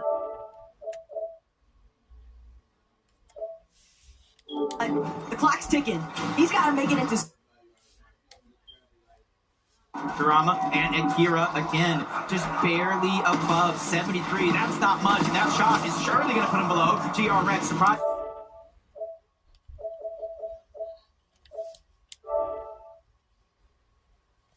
Attack out of nowhere. Kurama just going to get the want to see whether or not they'll have an opportunity to try and take out Hamed too, but instead they're fully aware of the fact that there is some action taking place just a little bit right from where they're currently faced up. Josh and Yamzo, though, find their first elimination onto Golden.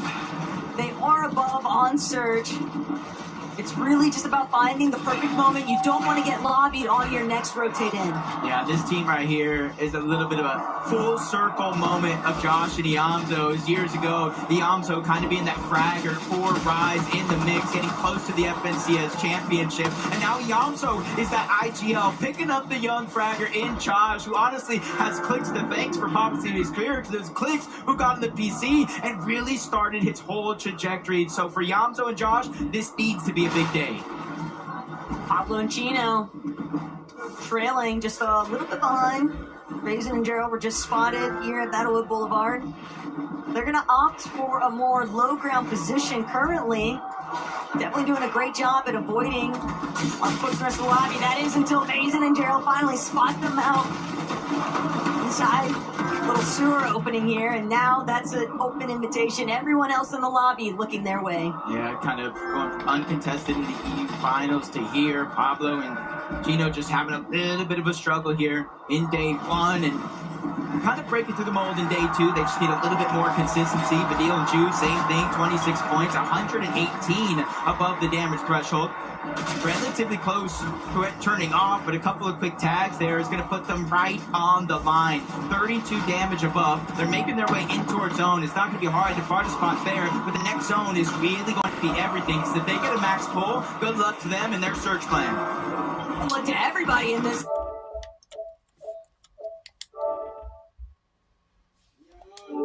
Lobby just about. He'll have to find his own way forward here. Clix and Higgs. They took the scenic route to make it into zone, but they're having to deal with so many surge issues. And Clix, he won't be able to make it out. That is just another sour ending here in game two. Yep, luckily for the format of today, doesn't matter where you're at on the leaderboard. All you need to do is win a game. And as Frankie says, that's your golden ticket directly to Championship Sunday. But the pressure could be felt all around the arena today. When these players go down, you can feel it, Taco. The passion kind of playing out as Mary's eye drop. They're feeling it as well. 12 below. It isn't much, but Storm Surge, you don't go down. You get straight eliminated out of the lobby. And with no heals left, he has 2 ticks he can take. Less than 14 seconds. Eye drop has to make a play, but it gets denied. He just did not have enough HP. It was... I don't want to say impossible, but it basically was, Jacob. At least he did the best with what he could. Still, they need to find more after the fact. But for everybody else still left in this lobby, the Nikush Tiggs, they came in second in game one. They're obviously trying to see if they can secure that win. They've been feeling very confident from 100 ping to 0. Now is their best chance to strike. Is Velo working his way in? Backside of zone, everybody looking his way though. Doesn't really have a whole lot of options, and he'll be picked off before he gets the chance. Yeah, big elim though for Badil and Ju. That's their third elimination of the game. That's 12 points straight off of their aggressive ability, and now they're inside of the top 25. Placement points are starting to come in. But with each and every team that falls, they start to cascade further and further, and of course, you get that 1,000 points for the victory royale. And it goes to show that looking at the leaderboards yesterday, I saw a team qualify to Sunday. It's just 3 decent games, but it doesn't feel like that in the moment. Badil and Gino really did best there, though. It was front side of zone, and they cleared a path for themselves. Everyone else is going to have to run straight to them, and they're doing a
doing their best as solos here. They're one of few solos actually left in this game. As long as they can stay towards the front side, they might be able to make it out. But Ritual and Ager is now front side low. They'll have the best opportunities out of everyone to see who is more scraps than them. Ritual only has one build remaining, but Fadil, he's found his target. He won't be able to bring it out, though, and that's going to be the end of the run here. Craze and Kindling, though, still making their way forward. Yep, Nutty gets there. It's not letting anybody down below feel comfortable, especially for the players on second. As Virgo looking to go big, lands that one shot, but being by yourself means you have to play a little bit careful and a little less loose. Down below, those eliminations get steamrolled by King and Craze, but again, it all comes with a sacrifice. Now Craze is going to be left by himself. They have 5 eliminations. They're trying to push themselves into the top 5, and every single point matters. With Aegis of Ritual, they're going to get that elimination, but again, it costs them as well. Ritual and Aegis thought they had that frontside control, but you just can't afford to look away. Now Virgo gonna try and send it onto High. Kurama has fallen. Virgo won't make it out. Moody and Gabzetta might just be finding themselves in the final battle bus, Jacob. All they need to do is seal the deal here up against Ritual. Hey, he's gonna take the fight from that first shot.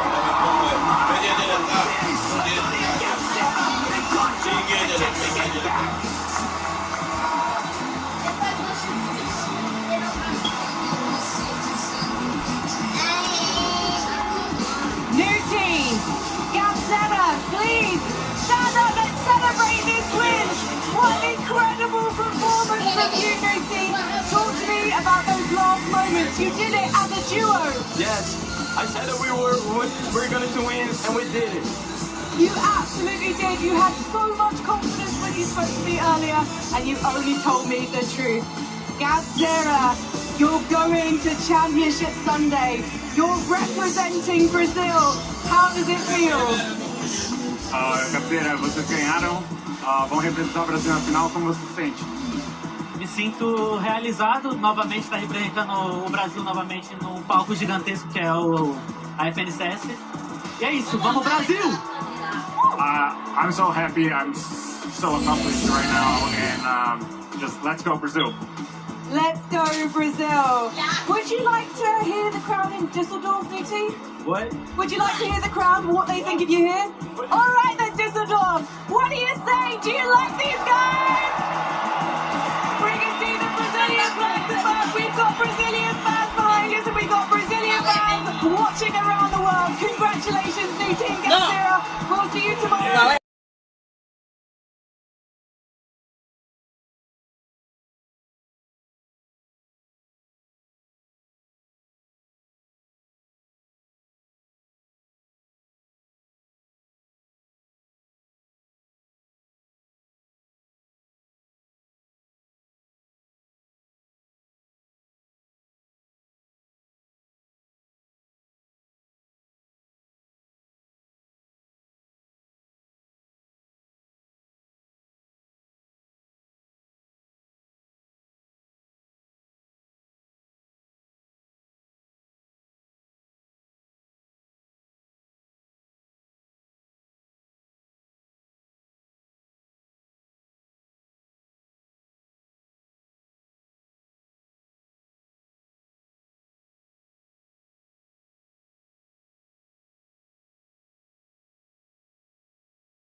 turning backs, not going over towards Sub Studios this time around, contesting on top of the rock. That's what you gotta do sometimes, but it is gonna be a 1v1, and one that Janus won't win. ERX punching up big. Great way to close it out.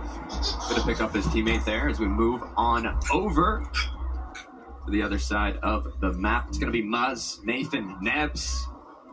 There's a long battle going. Muzz and Sphinx were looking for the fight. They made that very clear. But when you tell your opponent the game plan, Nebs, Nathan, they might have actually cooked something up for it.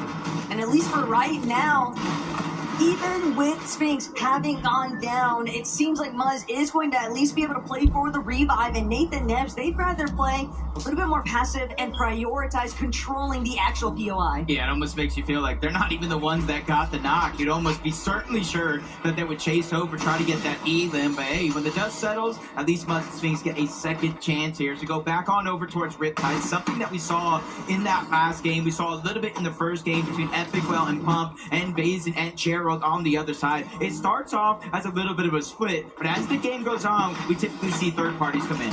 It's not peaceful for Vives though, with Visuals and Braves on their backs. Quick eliminations getting picked up. Not a fun start. This is a duo that originally was going to contest Pixie and Swizzy. Dark Dominion, we saw how that ended in game one. Now getting elimed off spawn, they're going to have to pick things up for the second half of this tournament. And it's not too surprising to see teams willing to try and mix it up, especially since we are technically at the halfway point for the day. If you don't find yourself with a victory royale, you can still try and bank on at least being in that consistency metric for top 19. See so many early game fights. A couple players just trying to disengage, using the shockwaves or the gauntlets to try to create space, but it doesn't work. Kraze actually chases somebody underneath. He not only gets the elim, but you saw that little kind of new thing you don't see very often, the unstable molecule. Now he's going to get access to a rare chest in the middle of that. Good deal. I already hear the excitement from the crowd, and he's just looting. Hold that thought, though, because Gino, he's just getting started. Quick knock. Pablo now disengaging, and he's almost cracked. Has to be careful. His teammate, though, completely locked in. Going to give him a bit of time to heal on up. Sanko, it is not looking good for you, my friend, as Chino continues with the push. But Chino and Pablo, they are just a powerful duo to contend with, and knowing that you've already lost on the initial exchange, and with another duo crouch creeping up behind, and Shadow and Virgo looking to take full advantage of what's been kicking off here. Salco is finished. No opportunities left in this match for that team, but Shadow, Virgo, they still want more. They want to see if they can take out Chino and Pablo with it. Yeah, especially with that elimination on the Salco. Probably didn't net them much surge in that exchange. They're going to continue to get aggressive.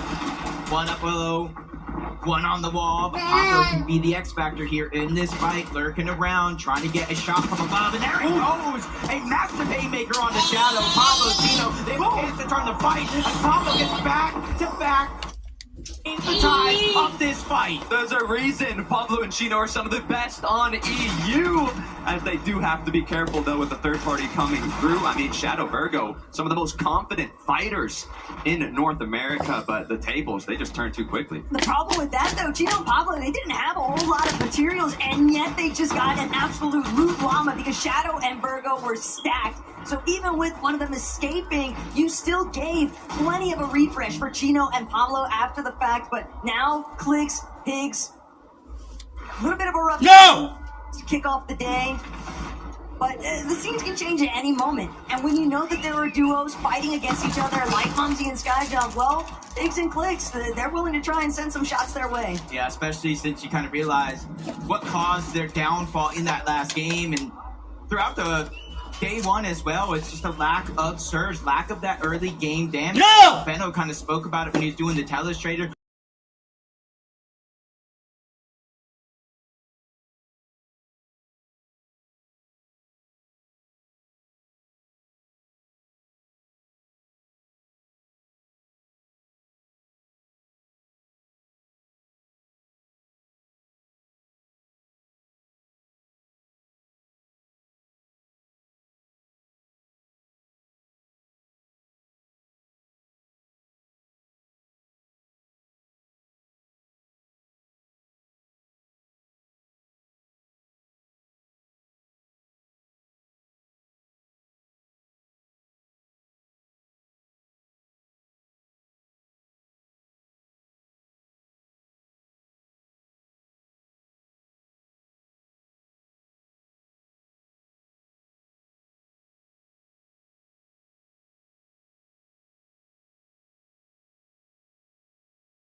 Points, so we've given the players a moment. They've kind of gone back. They're going to have time to review, talk to their coaches, amongst themselves, their families, loved ones, whatever they need to.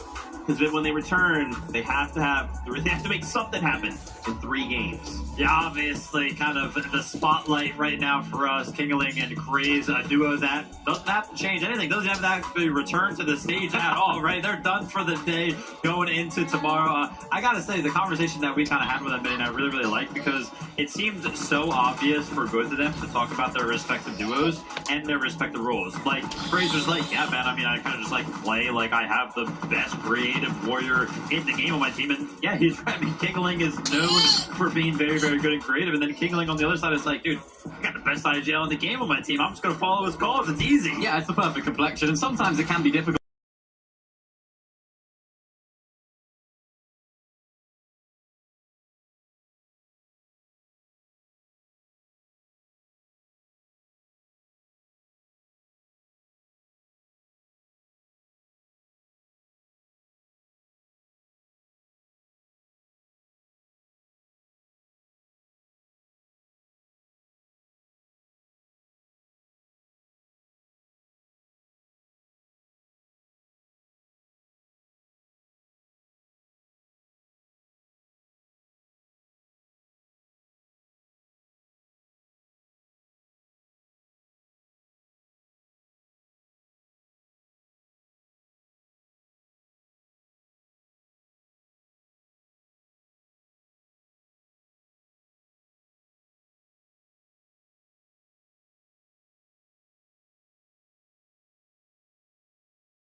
known them for some time, but then they just suddenly became the best. They have the best duo chemistry. They're without doubt they can play 12 games on the hardest region and make every end game. Biggest competition? I mean, I would probably say Sharkantini. Maybe Sharkantini, to be honest. I mean, it's got to be Sharkantini now. Sharkantini, just two very good individual players. They were conned last grands. We didn't get a chance to really see what they're about. Uncon, they could 100% be contenders to win, and if they can't, I would hope to see them in the top 5. It all depends on how he reacts. I think Kelvin Vino has a unique play style. I would love to see them competing against the best of the best. Vino, just when he's locked in, he could just do anything at this point. I think the way to keep up is just your love for the game and wanting to be better each and every day. One of the most underrated teams here, I would say, is Victor V and Kanata. I could see them easily sweeping a top 10 or even maybe a top 5. Surprise? Maybe us even. Maybe us. Josh Rayleigh, he's up and coming. Just his fighting ability, you know, like people call him the next Peter Bot, so I think that he'll really impress a lot of people. 過小評価されてるのは結構自分たちかなと思います。Kayota, he's like definitely up there. Maybe he will surprise top 5. From Asia, Koyota, I think will do good. I definitely looked up to Mr. Savage. It's cool knowing that I was like watching him back in like 2019. I was just like not even good at the game at all. Now we're here. がずっと強いなと思ってて、なんか本当にフォートナイトが好きなんだろうなって思います。We have Thomas HD. He is still going and still looking like a very good team right now. I used to look up to him a lot, but I think a lot of things has to go in his favor for him to win. As like, I guess the face of OCE, obviously I've got a lot of pressure on me. I'm proud to represent you. I think it's the best region by far, and I feel like we keep showing it. The most important thing, I want to make my Middle East region proud, and hopefully I can do it in this tournament. This is all I ever wanted, you know, since I was 13 playing, trying to become the best, but it's not going to be nothing if I can't take it home this weekend, so we'll see. What's super interesting about that video is when you kind of look at the kind of like breakdown of, oh, there's like all these OG players who all these players looked up to, and now wait, those players are still on the stage, but then the people that were looking up to those players are also on the stage, and they're all kind of battling out. Crazy things can happen in Fortnite. Life-changing amounts of money happening tomorrow that could change the lives and trajectory of so many of these players. I mean, Fortnite is. Fortnite is crazy, man. Obviously, there's a lot on the line this weekend. I know there was some regional love coming out of there as well, right? Some of the players kind of playing this weekend, it feels like, for their region, right? They want to represent there. Also love the last little tidbit, Cold being like, listen, man, like, I've been playing this game since I was 13. The only thing I've ever wanted to do is to be the best. But he feels like, yeah, I mean, we all look up to Cold. We think he's literally like one of the best players in the world. They're probably like top 5. So he's pretty much like done that, but he hasn't won on that. And that's what he wants. And that's what these players are like. They're always striving for that next big goal. And it's like, even when they win, it's like, I want to win again. I want to go back to back. So it's really nice to see that. They're, like you were saying, Zeke, a lot of sort of old players, a lot of older players, I suppose, like 23, that are playing with these newer talent players as well. We were speaking about that a lot on EU. It's like, you know, someone like Thomas HD, a player that played at the World Cup, had such incredible longevity, teaming up with someone like Focus, a newer player coming on through. We're not sort of like shedding away a lot of those older players, which I think is what makes Fortnite such a fantastic game. Someone like Focus can use the experience of someone like Thomas to really carry him through these games and give him, transfer that experience in order for him to go on and do great things. I love that. And shout outs to Thomas. Happy birthday, by the way. Don't think we didn't not know, Thomas. Happy birthday. Man, such a fantastic time now. Obviously, we've got 3 games in our belt.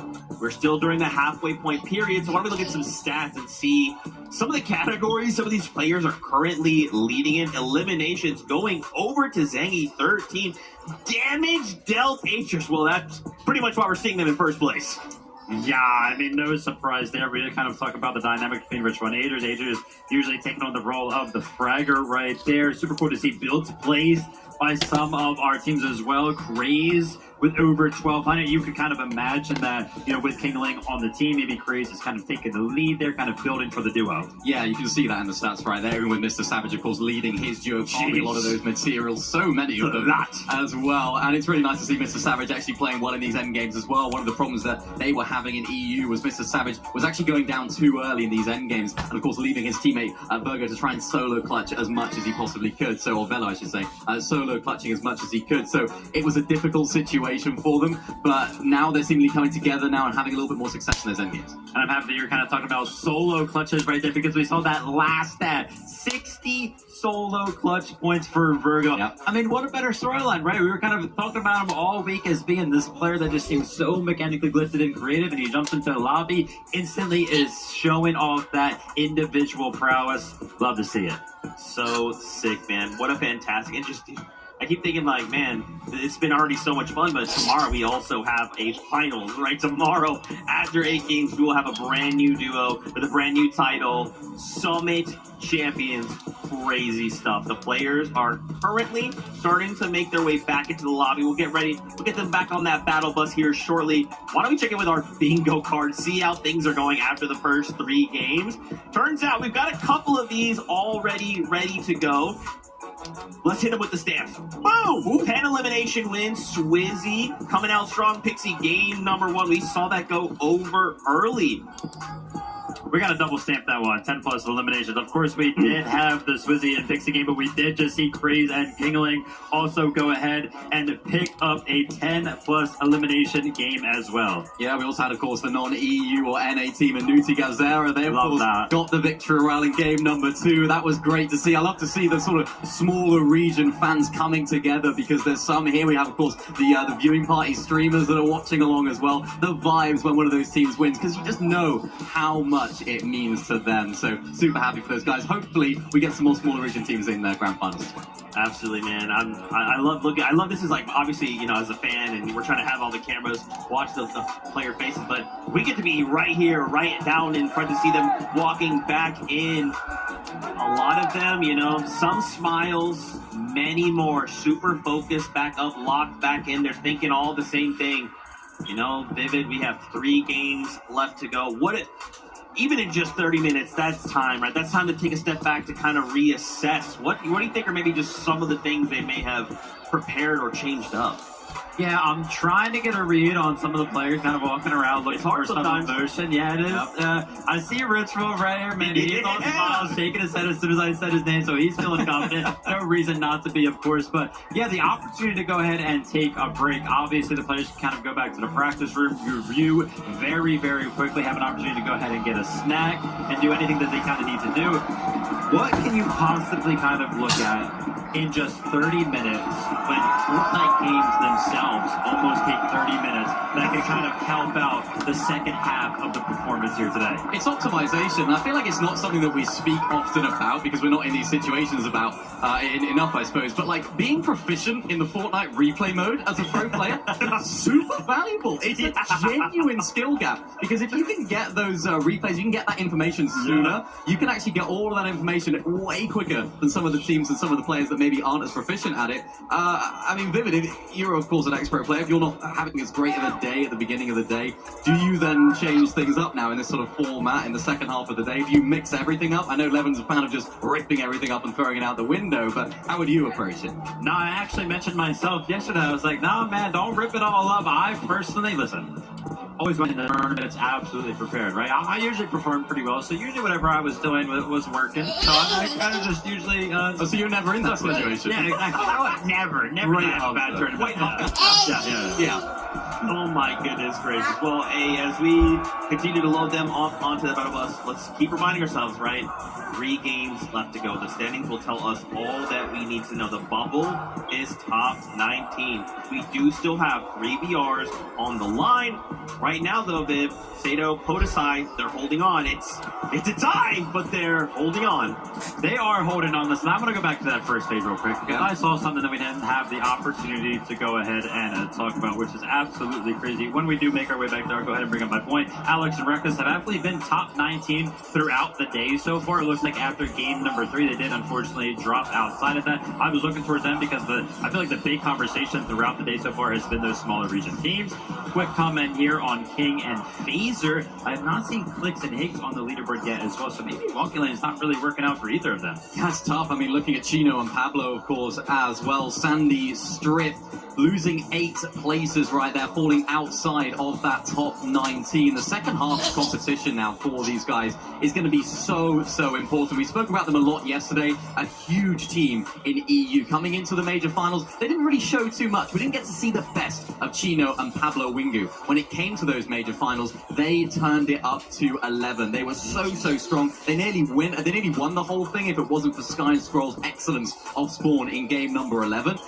So now they're going to need to have almost that in a more condensed way. They clutched up at the second half of Major 1. They're going to need to clutch up in the second half of this competition. And of course, they've got 3 more games to do it.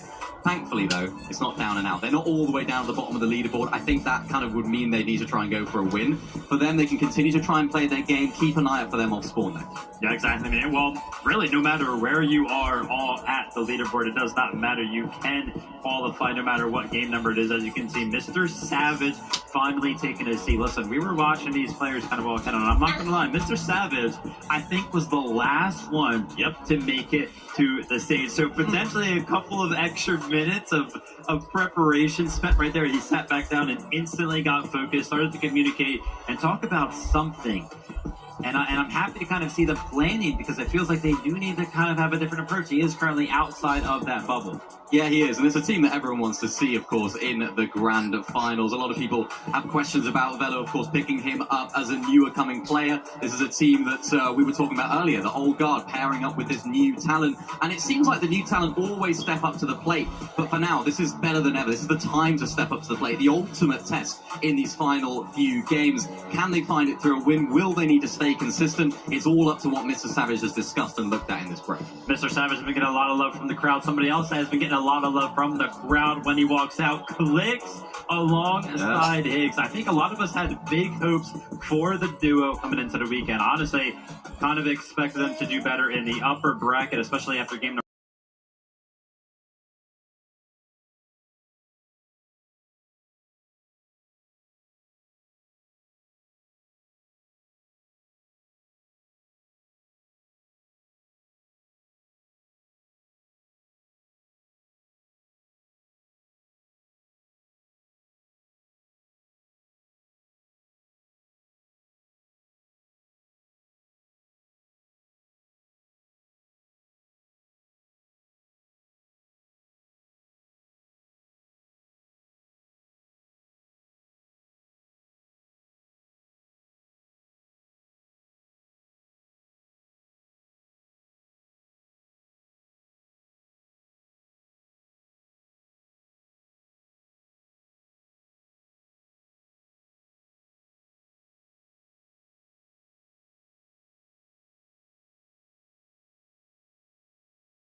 One shot is connected. It's already covered. For the second, Will, 2 eliminations now for Gerald and Co.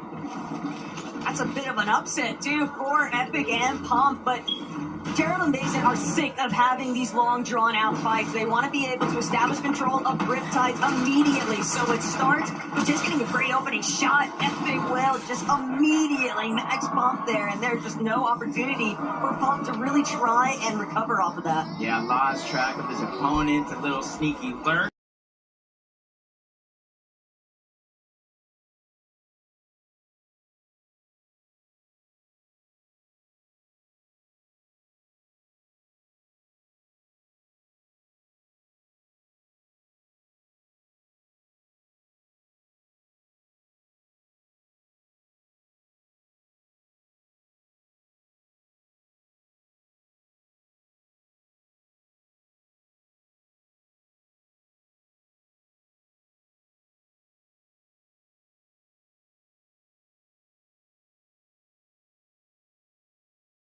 One of these teams that might contest me if they make it through.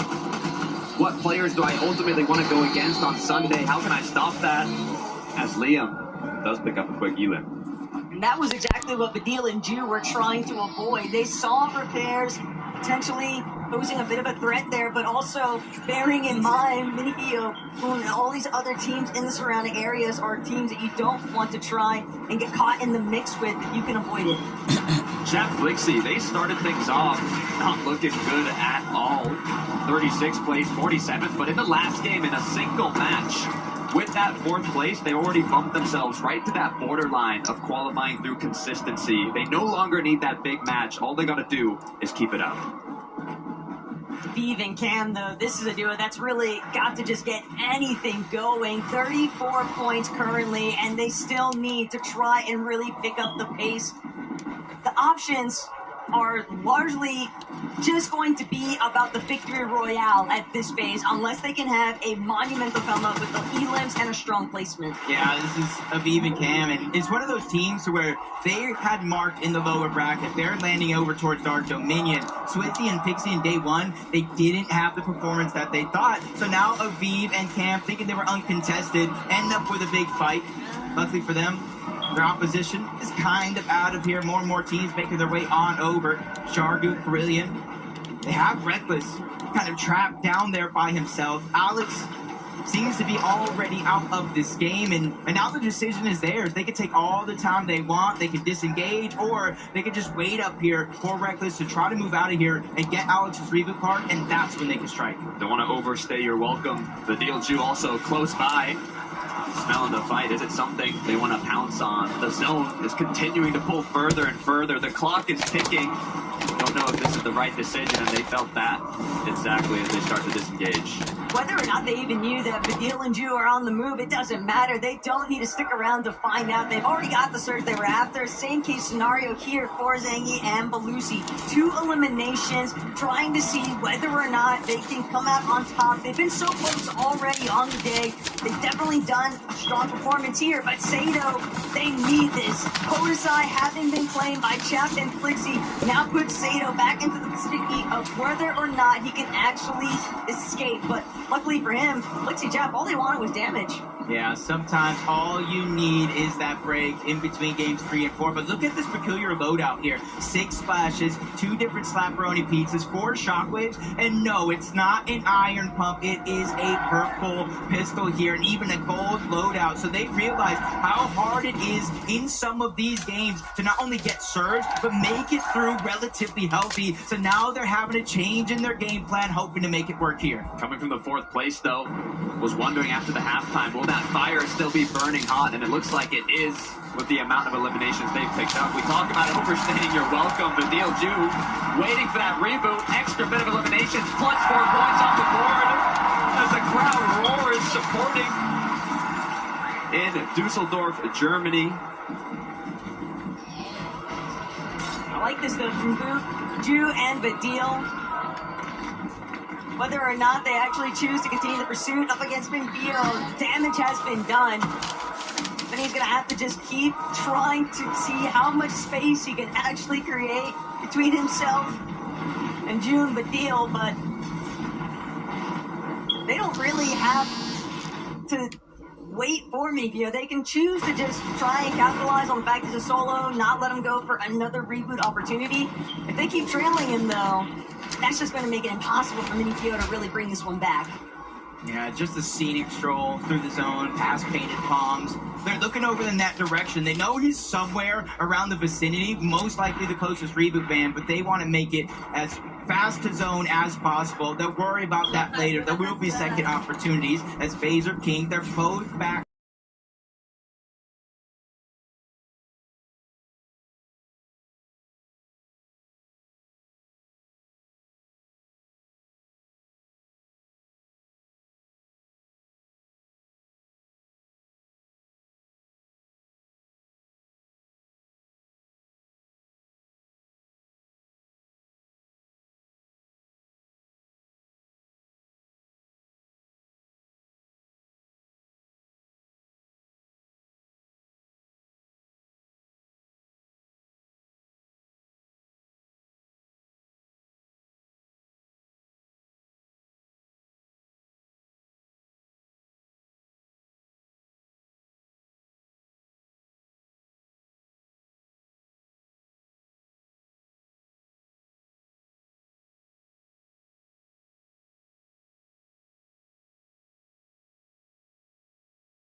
The opponents on the other side of that wall are over 1,000 above the threshold. They have all the time in their world, and that's exactly how they played it out. Chino and Pablo, on the other hand, recognizing Sato trying to crash his way into where they're currently boxed up. Likely another solo, desperate for some surge, but he won't get the chance to try and recover here. Chino and Pablo, still, they're going to need a lot more on the day. They really want to try and finish strong. It's an okay first half, but let's see what you got for the second. Yeah, but this is the type of game we're needing to see out of Pablo and Chino. A little bit more aggression. Get up early on that Storm Surge leaderboard. It's been the primary thing that has been taking them down, causing distractions in their game plan, forcing their hand when they might not want to. And I feel like a lot of other teams are going to start to feel that pressure here. It's going to go from a 2-tick zone into a 5-tick zone. So if you're not already down below that damage threshold, you need to beeline it there because that's a lot of damage coming your way. Great job from Osid and Scary, though. Not getting shot, not getting cracked at all on their rotate in. Issue is 21 below. They have many duos in the surrounding area, so there will be opportunities, but they cannot take any damage here. Scary and Osid, though, clinging on. As long as you're above, that's all that really matters here. But Shadow and Virgo, they can really just have fun with it. But what I want to see is them back up the talk that they just administered in that player room during Frankie's interview. Are you really going to win it? Because they told us earlier today, Jacob, they were bringing home game one. That's why I don't like it when you try to call your shot. And sometimes you just got to play it out because you never know in a lobby this stack how hard it can actually be. This is the talks on EU. Is it a new era? Are these new players going to be the ones that are surpassing Legends, Legacy, like Mr. Savage, who's one of only 5 players to have qualified both for the 2019 World Cup and also this Summit Major? This is a big match for not only him, but also Akira Kurama. They're already in that cutoff. They're very close to being qualified, but they are 197 below. They have not done enough damage. They've taken too much. The Storm Surge has already taken the pressure. It's on. The one silver lining, though, this is a duo that can afford to have some missteps. And for Akira, things are looking a little bit grim, but even still, he's got so much fighting spirit left behind him. Spots out Basin, tries to get a bigger shot in, but recognizes he still has to just keep trying to make it into zone to begin with, but that'll be cut short. Kazi able to take him out. 134 points is what the cutoff was yesterday for 19. They're not there yet, but they're close. That's what we'll be looking at here. We got a few games left.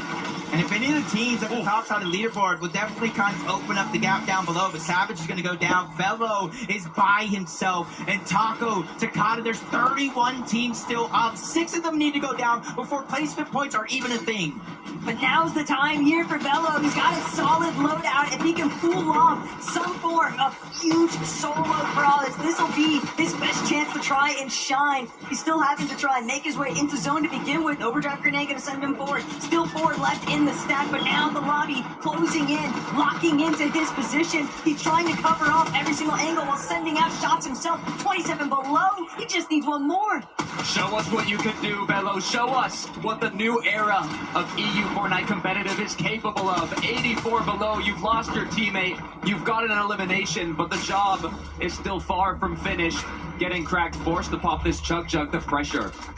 It might be too much. Yeah, and I think Josh is feeling it as well. Yamto's already down over 300 below the damage threshold. No extra heals. He has to go, and he has to go now. Coyote's there on the other side trying to block him out, and Josh goes down. And that was a big one for Coyote and Yuma as well, because now he gets a chance at the revive and much-needed surge.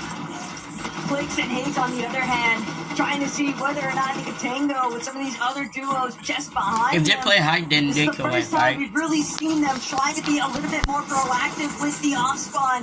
And while that did net them a general success with that first elimination, it's what you can do with it after the fact. But they need a big-time endgame performance here. They need so many placement points to play catch-up.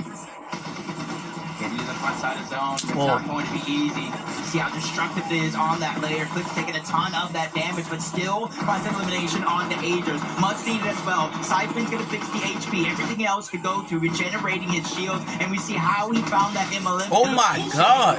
Actually boxed up Clicks, and he made him pay. What a shot. If you're going to take out anyone, it's going to be that #1 team. Damn, The bruh. leaderboard issue is, it's all up to Higgs now. Clix has gone down, dropped the Storm Surge to only 11 above. It's now active as well. At any moment, Higgs could drop below. He has to be careful. One consistent narrative that's taken place all day long for so many teams in some of these endgame moments is just the fact that it's short-lived victories. You find one elimination, you think the refresh is all yours for the duo to share, and then somebody else just takes you out along the way. Chad Flixie hoping to try and change that fact as they continue to make their way forward, but the way that the zone is pulling, players are going to be able to send it on height. Some of these connections can be difficult to keep track of, and for Pix and Ghost, they're looking to see if they can actually take over. Yeah, from where the zone was to where the zone is at now, there's a little bit of a hill that they are having to go up, and that's where you're seeing a lot of shockwaves come into play and an opportunity to try to steal away the high ground. But for Gino and Pablo Wingu, they're just taking what they can get.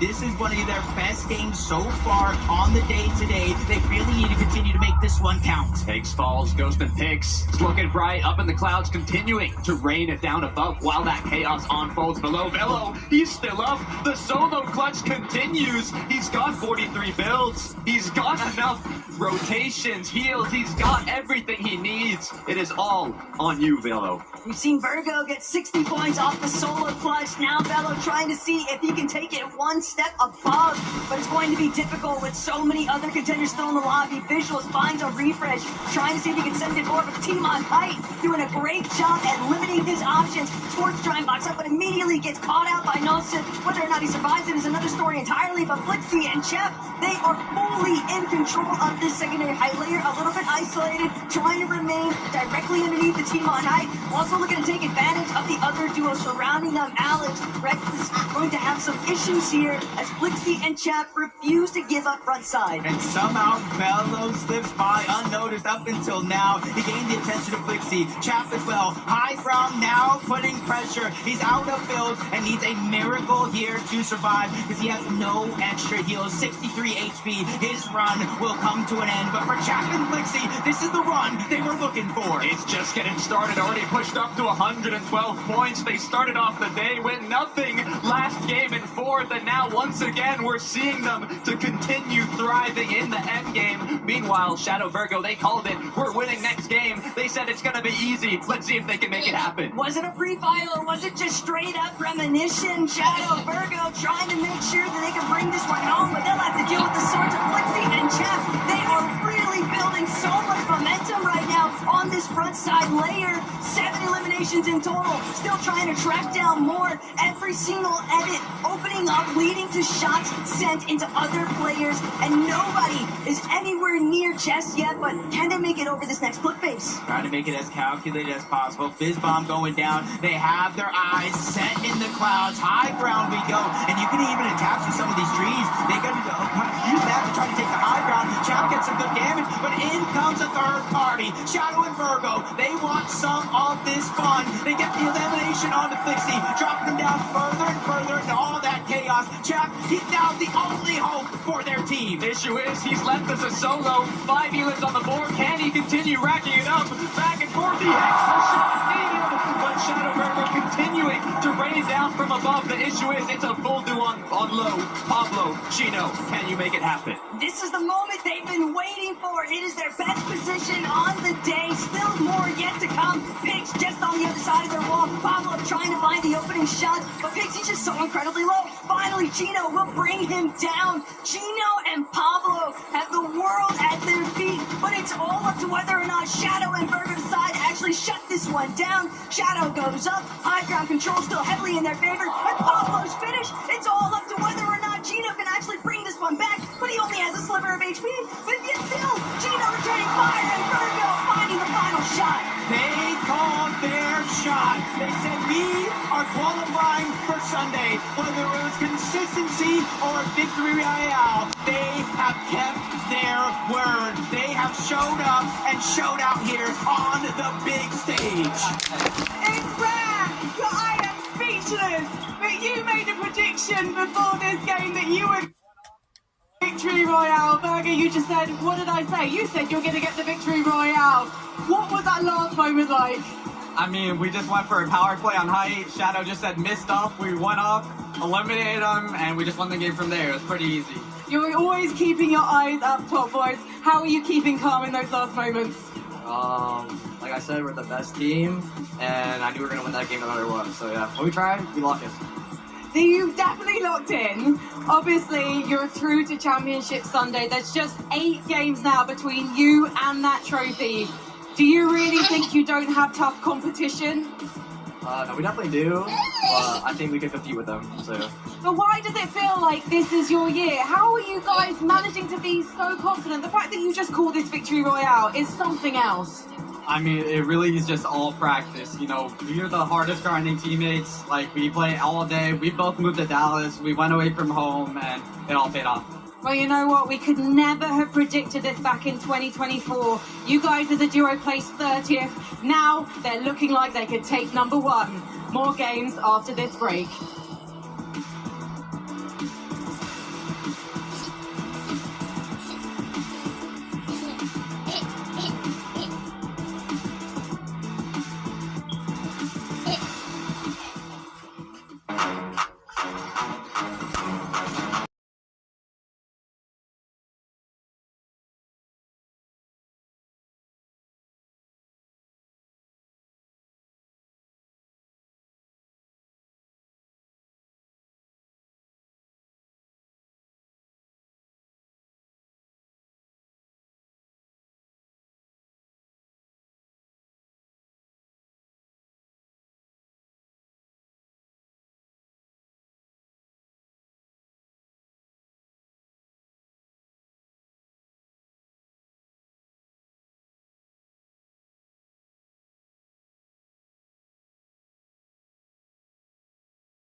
if I'm a team and I'm maybe even considering doing something like contesting them, I'm thinking like, yo, they just pulled out Aura.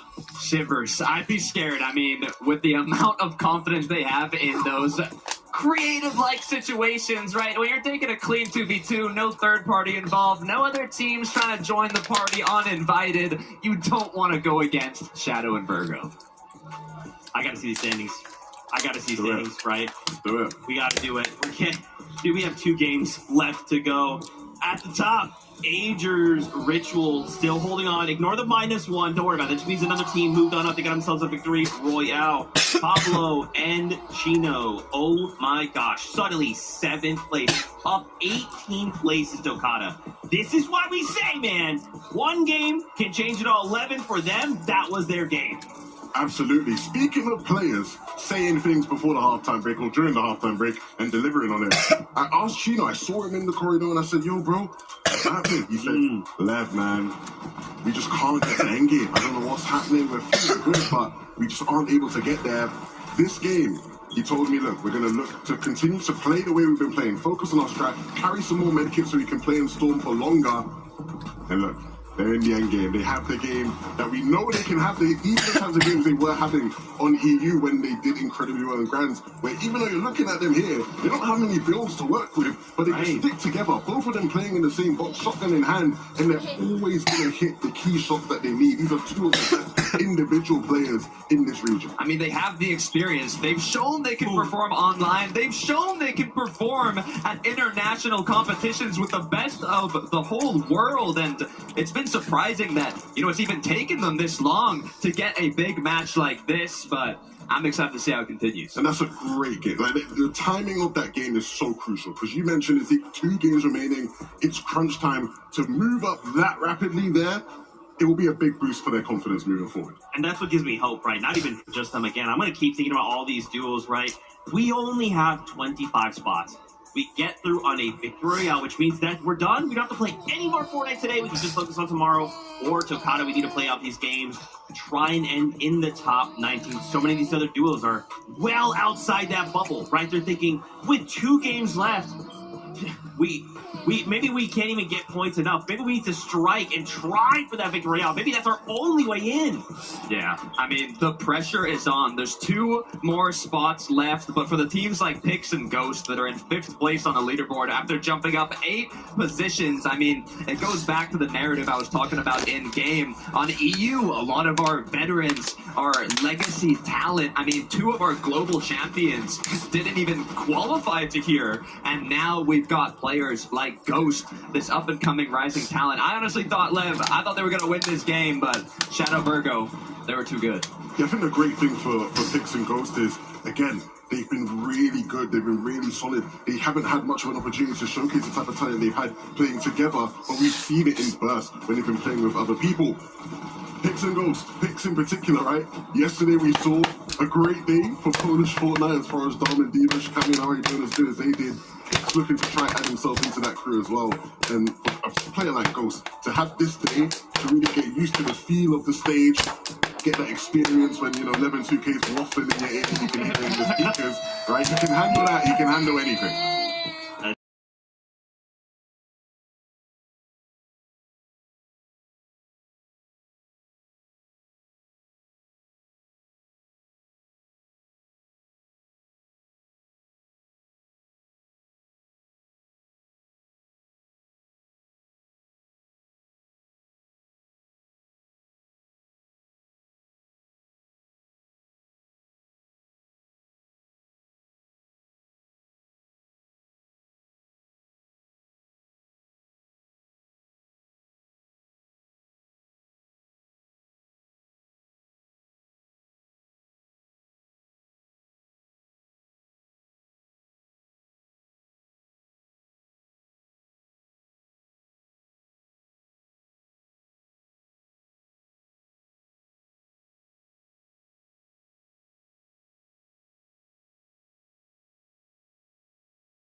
people, because after this, 25 duels will be going home. Casters, second to last game.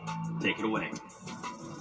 I think at this stage of the game, I've seen so many third parties. I have to continue the third parties here on stage. Vinny, welcome. I'm excited, man. I'm not quite as tall as Lemon, so we can't really do this height gimmick as well, but I'm excited. We got 2 more games of competition. So many big teams that are actually outside of that top 19. It's going to be really exciting to see what happens. But so many teams that are also just so close. I mean, the striking range, it's right there. It's visible, but can they actually overcome? We'll find out here in Game 5.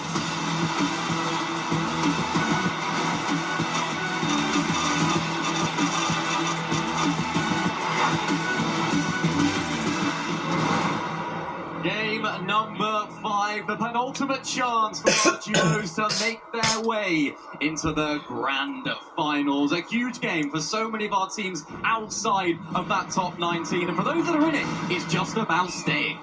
And it's coming as no surprise that yet again, Medias and iDrop are looking to try and see whether or not they can win out on an off-spawn battle they've been dealing with all day long. But more importantly still, Jacob, whether or not Podesai and Sato are going to be able to have any sort of comeback potential, because we are in Game 5. Medias and iDrop are nearly there, and it starts right here, right now. Chi and Giannis so committed to this rock fight, but it is just sticks and stones for both these teams. Giannis gonna depart first of all, utilizing some of that bush tech to avoid taking any kind of fall damage, but the damage has been done. Both of these teams definitely injured.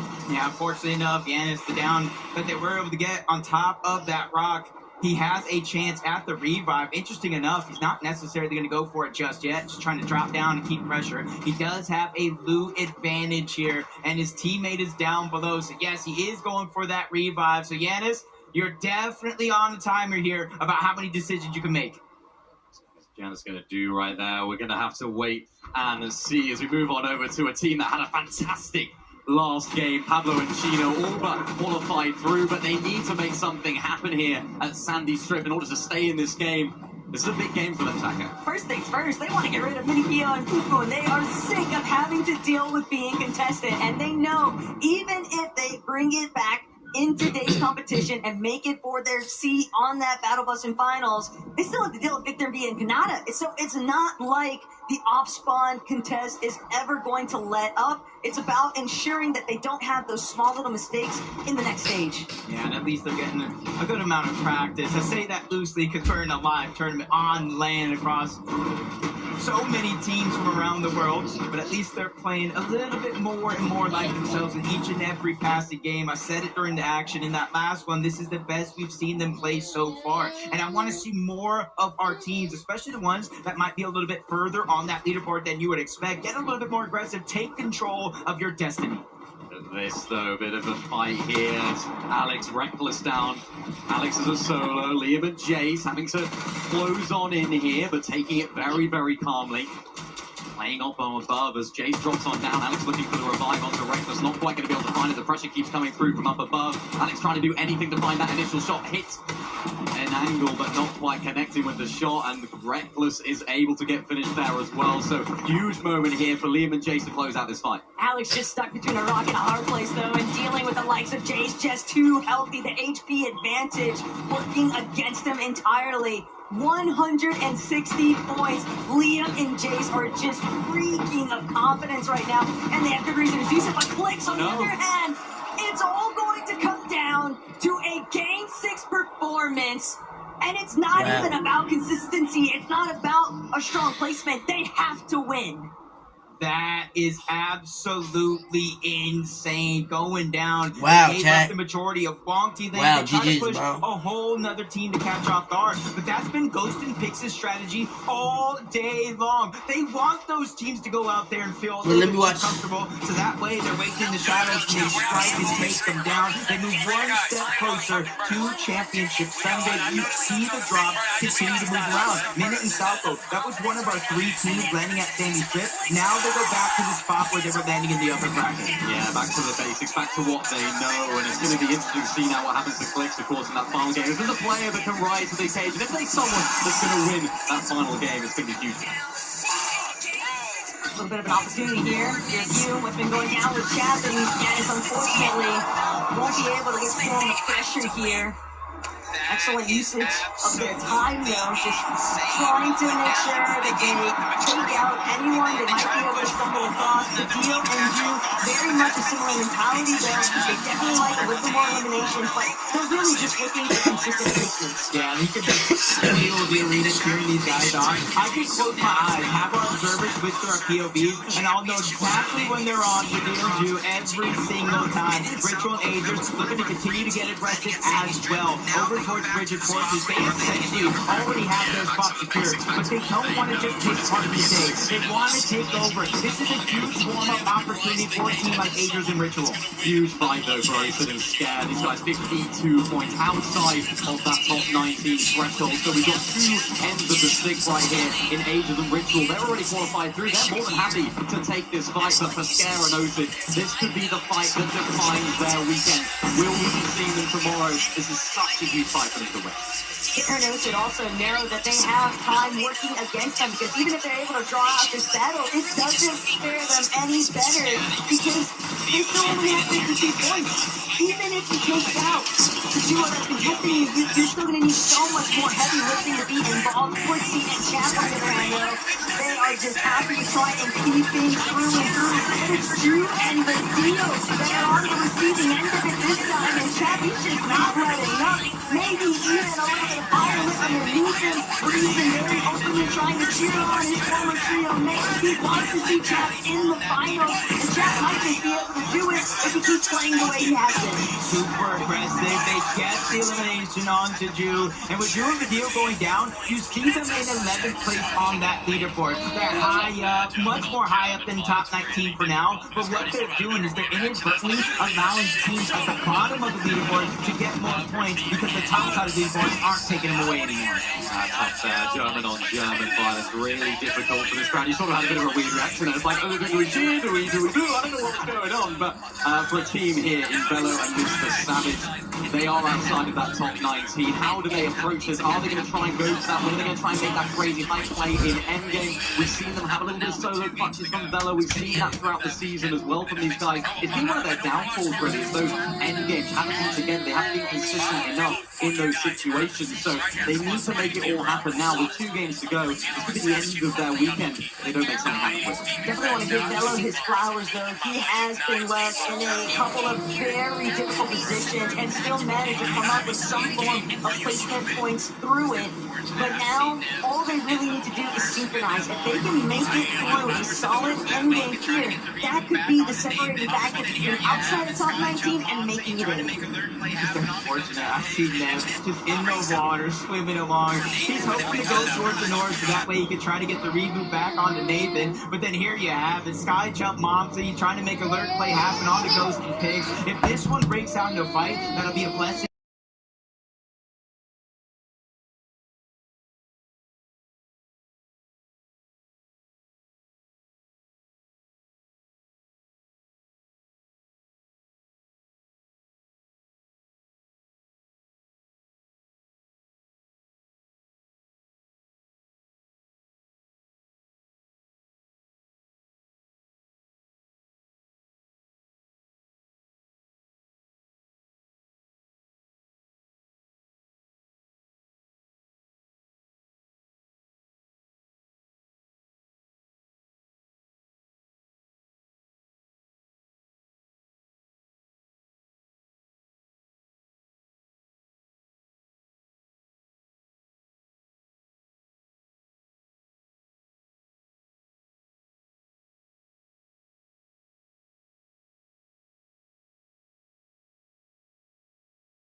heal up, and then make it the zone. QNDX advancing, trying to do the same thing. 19 points. This would be a massive game here. Again, you just need to stay in contention to making it possible to qualify for consistency in last game. It's a really awkward position to be in where they are right now. They could need a win going into the last game if this game isn't quite as good. They're not so far into that top 19 where it makes it so that they can just play out their placements.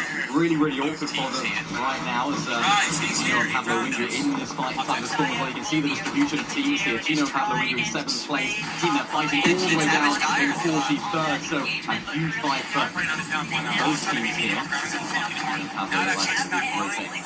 All Kaya and Bobby is hoping to do is try and dissuade Pablo and Chino from wanting to follow up on that engagement. But really, in Darkwood, they've now seemingly caught themselves in a fight with Chap and Flixie. But I have a feeling Chap and Flixie were likely the ones who tried to start this one. They've been taking bites the entire lobby so far, and they don't seem like they have any intention of slowing down. I wouldn't either. Chap and Flixie, the way this day started wasn't necessarily the best. They got surprised, contested in one of those games, going down on spawn, but since then, they've been putting their foot to the pedal and speed running their way through this lobby. And now Salvo admitted that they want some of those 5 men immediately get shut down by Champ. A huge shutdown is taking down Salvo as well.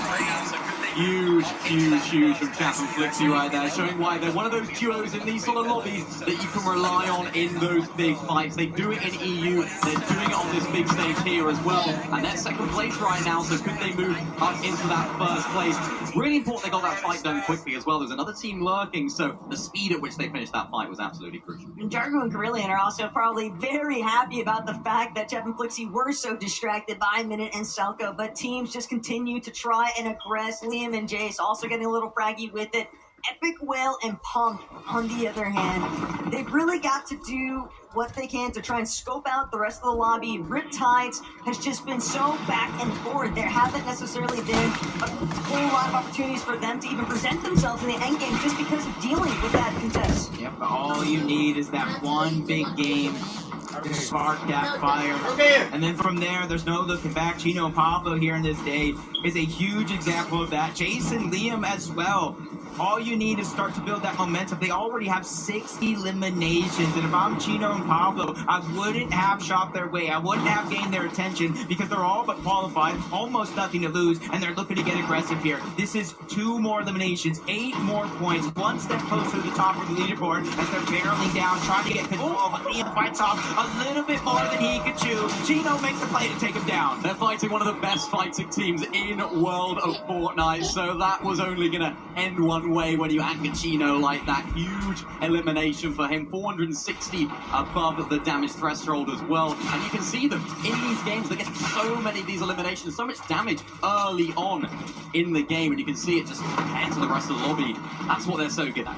Respect the hustle out of Liam and Jace, but unfortunately, Chino and Pablo have already determined who's going to come out on top in this one. Jace takes yet another big shot, and that's going to do it. Pablo finds an elimination there, and now these guys will be able to move forward, no problems whatsoever. That last lobby really seems like it started something big for Chino and Pablo. Yeah, each and every second that passes in this game, it feels like they're just moving closer and closer to the promised land. Phaser, King, we saw early on Clix and Higgs go for a fight towards the top side of the map, which means Phaser and King relatively uncontested over towards Wonky Land. And we look at teams and you're uncontested, especially when you're at one of the best BOIs in the game, you have to make these games count. This is now or never right now for Phaser and King. You don't know what Clix and Higgs are going to do in that final game. It's going to be so important for them to make the most of this game. Likewise, Sphinx and Mud, you don't know what's going to happen in that sort of off-spawn situation. They've struggled today. Taco, looking good in this game though, looking above the Sword Surge threshold. Looking good.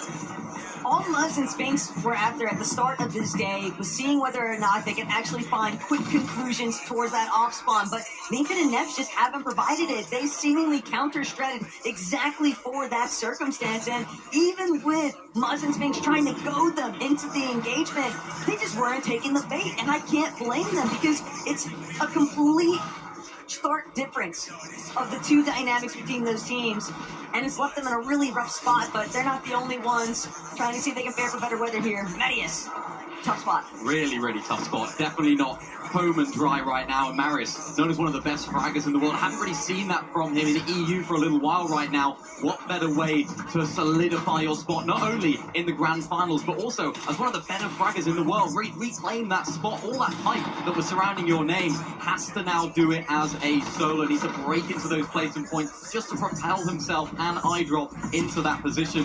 Of course, it's not going to be easy for them, Jacob, but this is the player that you want in these situations. Yeah, it's definitely going to be needed because, again, he doesn't need to win. He's at 108 or so points. He just needs to get as close as possible to that threshold and then, again, perform well in game number 6. Big Z Chap, 541. Again, the spark has not gone out from these guys. Elim after Elim, they're just getting better with each and every passing game. Now they're just looking at the backside of zone because they pulled it. Everybody else on the north end, that's a max pull. It's almost like everybody kind of just forgot for a while now that Chap was heavily regarded as one of the best, and now he's trying to showcase exactly why his fighting abilities are just still at the top here. Blixie and Chap waiting to see whether or not they can actually pick off some other pieces of pie here, trying to scrap their way in, but Chaz realizes lost track of one of the teams on high ground will pay the price, but he's still up and running, so that's going to at least keep them going forward. Refresh for them, Epic Whale and Pump shaping up to look for that early high ground right now as well. This is a team that desperately need a good game right here. You want to take as much pressure off of that last game as possible. They're in a really nice position. 0 eliminations so far, but above that threshold as well. So they're able to keep a lot of those heals. You can see it by their inventories.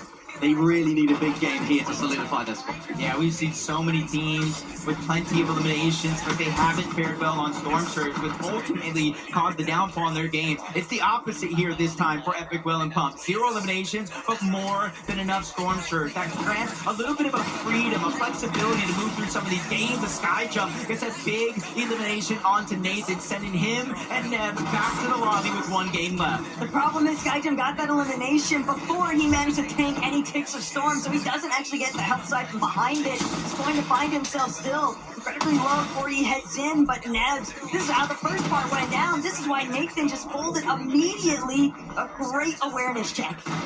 Really, really important for them right now, as well as King and Fader. We mentioned it, these guys need to have a solid game, but look at this, down and out of that Storm Surge threshold, 239.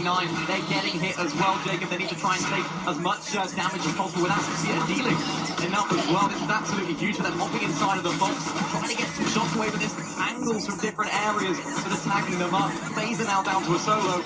He needs to clutch up. Yeah, in that moment, just kind of popped above the damage threshold. Only one player needs to go down, and it won't be a worry for him, but right now it's active. 1 more tick. That's all he can take. Needs to find damage. It doesn't get it. Fazer King, they go down, and they have 1 game left. Everybody else here in this lobby right now really has to make this moment matter, and nobody's really taking the high ground yet. Savage loses his teammate. You see him scrambling around. Only 100 builds to his name. He's just trying to break through a wall. He needs a miracle right now. Is he going to get it granted? Right, Jess Chap still looking to see who else he can take out. Unfortunately, the player threshold has fallen low enough. Savage won't have to worry about the surge damage, but he still has to contend with other players in the lobby. He's trying to do what he can, breaking through all of these pre-existing builds. They're just slowing him down, forced to play through that backside of zone, but will at least find a moment to pop the last bits of his Chug Jug. Whether or not he's going to be able to escape the eyesight of the teams ahead of him, though, that's another issue entirely. He's got to stay low, out of sight, out of mind, looking for his opportunity, but it's just not going to connect. Savage still needing just 1 more. A refresh would be everything in this instance, but no one is permitting it to go through. He's looking for something, trying to find anything to get those builds back up. Of course, that HP as well. It is now or never for Mr. Savage. Huge moment for him to solo clutch. Prove why you are the IPL industry and prove why you have the most experience in this duo as well. Waiting, lurking, backside of zone, looking up at height as well, not going to go for it, hasn't got the build. Getting looked at from so many other players as well, Jacob. This is being difficult for him. Yeah, but blessed in this moment. The Fizz miss down below, getting some shield. He has the low grab effect. He's trying to move his way through. Gets a flank onto 1, misses a crucial shot, but Savage has not given up just yet. The zone is closing in. He knows he needs something big here. A full duo to his left, waiting for them to peek out the box. The Shockwave sends him flying. A lost opportunity there. The window is closing. No Sif is inside, trying to put pressure. He Shockwaves over. They're just taking away every opportunity by escaping from Mr. Savage. But fortunately for Savage, there's still other players in the lobby wiping each other out. He can't make through that last metal wall, but he still managed to secure a decent amount of solo placement points. Every little bit helps, and we'll see just how Game 6 shapes up. But for right now, Akira, Kurama, straight towards height, but it's Phantom and QND looking to play spoiler to that. They were waiting in the wings, QNDX and Phantom, and Akira and Kurama have to now drop on down below.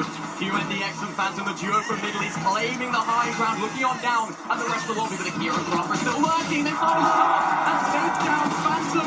Huge elimination, huge knock. Can they find QNDX? Well, Akira down.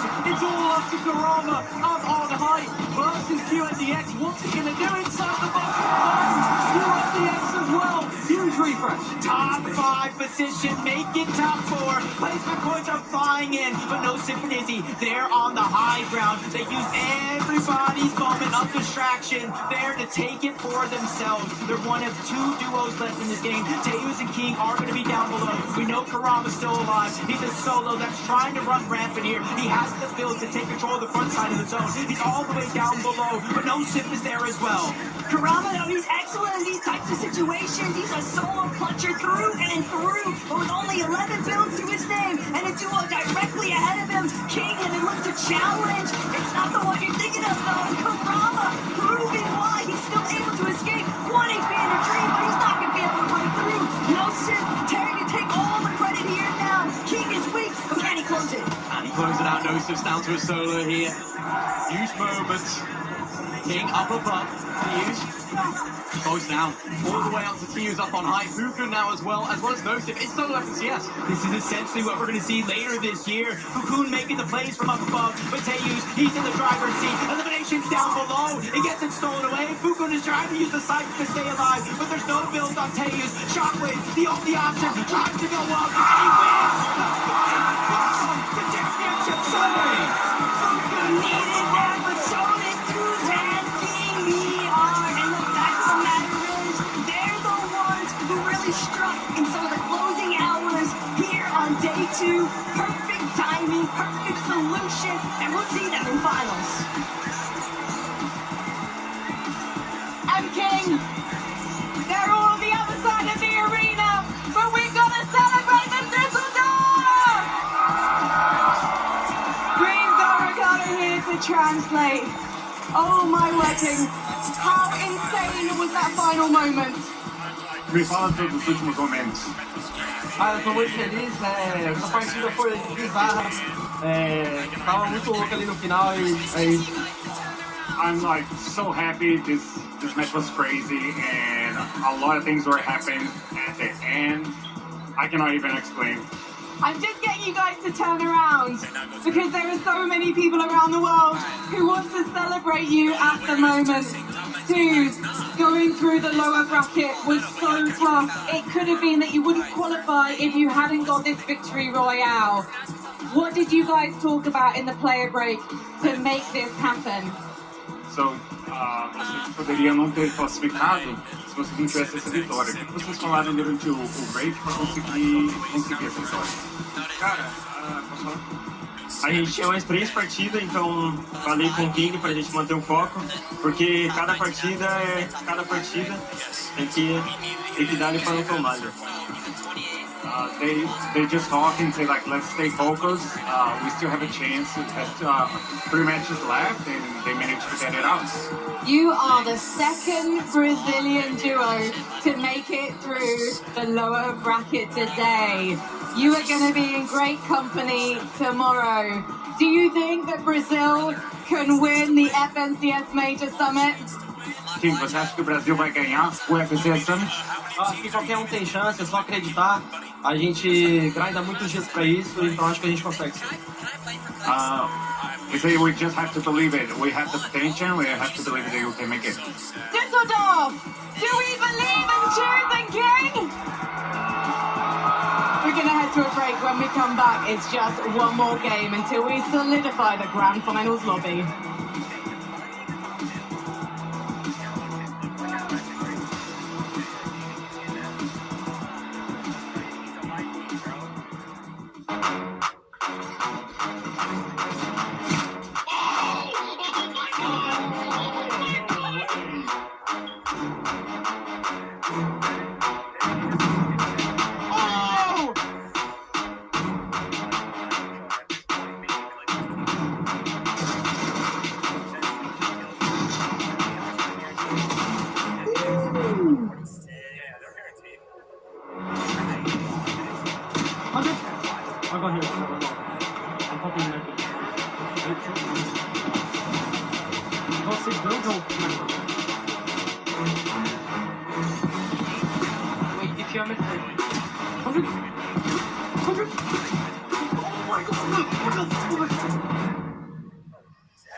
So why are people saying T-Bron, Tigo? I'm so confused. What, did you type in the chat or something? You guys never heard of chapstick before or some shit? Literally.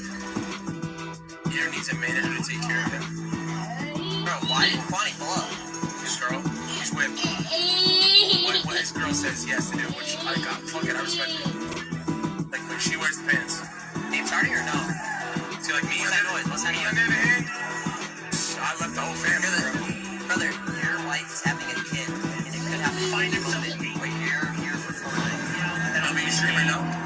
W, brother. W streamer, W. Fortnite fam, welcome back to the FNBS Summit Game. Number 5 wraps up. King BR2 find themselves a victory royale in the penultimate game. Massive for the duo.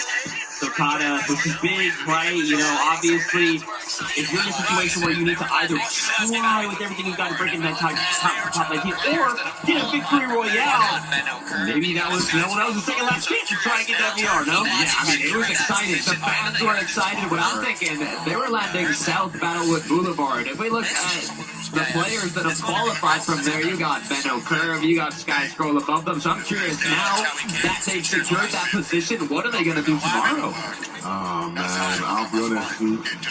You mentioned some of those calls. When the casters make that call for certain players of, hey, this next game you have to win, or that's it for you. Nothing else is going to work. That sent chills down my spine. It just gives you a sense of urgency to play like that. It's why killing Chills' win is so impressive as far as, again, stopping them from having to do with that whatsoever.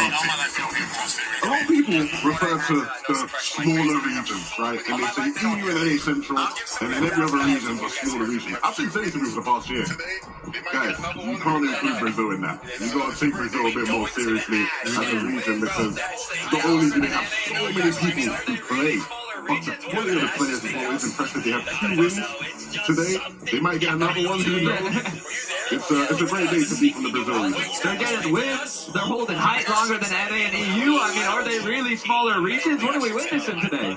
Dude, I don't know. It's just something different in the air. This is the summit.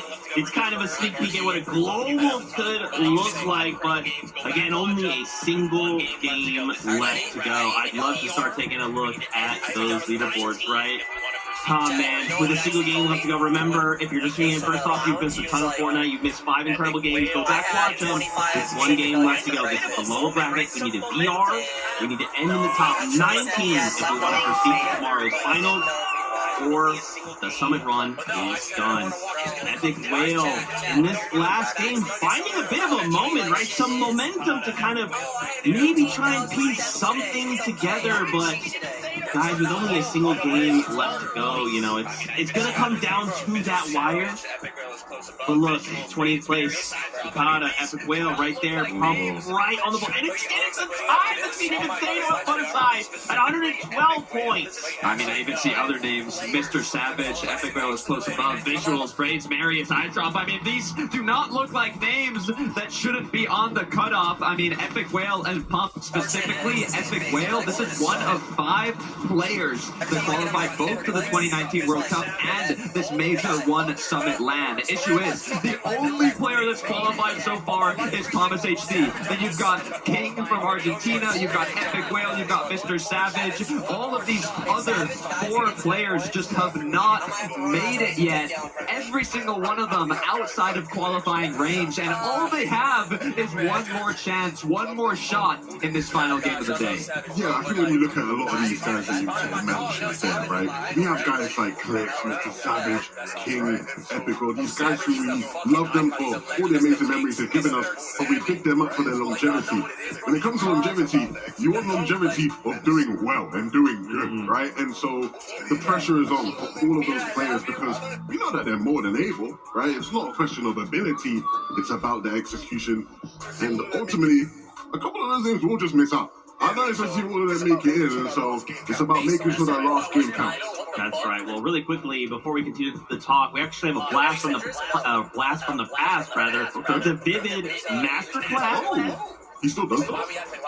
What's up, guys? Yeah, listen, Ianzo going into that game was sitting 20th place, a little bit less comfortable than I'm sure he wanted to be. Let's take a quick look at what their game plan kind of looks like. Obviously, they're going to be landing at the same exact spot that we see Acorn and Bolts do, right? We know exactly how this drop spot kind of lands. The powerful thing about this drop spot is, of course, the ability to use the launch pad. As you can see here, these guys are going to be able to use that launch pad to just come all the way down here and land directly in the center of the zone. That is such a good spot. We've seen Acorn do it. We've seen Ianzo and Josh be able to do that every single one of the games so far today. Their problem right now is not necessarily making it to the end game because they have been utilizing that launch pad very, very well. They've also been able to keep themselves above the Storm Surge very, very effectively as well. The only kind of thing that prevents them from even breaking into the top 10 right now is potentially some decision making around when they do get put on the edge of these zones. As you can see right here, they are still technically in the next zone, so they're going to actually opt to go ahead and stay. But the problem is actually going to reside with their decision to not just immediately go towards the center of the zone right now. As you can see right now, if they did it right now, they could get it completely for free. But instead, what they're going to want to do is they're going to go ahead and just take shots and kind of prevent all of these teams from entering in by them. But what makes it very, very hard to maintain this position and make it still as effective as it is you can't, as a team, prevent all of these teams from sort of making rotations around them. Later on in the game, that easy rotation towards the center of the zone that we just kind of looked at is going to be cut off. So I feel like that could potentially be one of their hardships. That being said, I'm kind of judging their game plan as it currently stands. That last game, they did perfectly fine. They got 12th place, and they're looking good going into the last game. Dude, we should let that guy do more of those. You know, we're drawing closer here. We're about to get ready to kick off the final game of the lower bracket, boys. I kind of want to get your thoughts. Really tough spot, right? After this, a bunch of duos are going to go home, right? And others will rise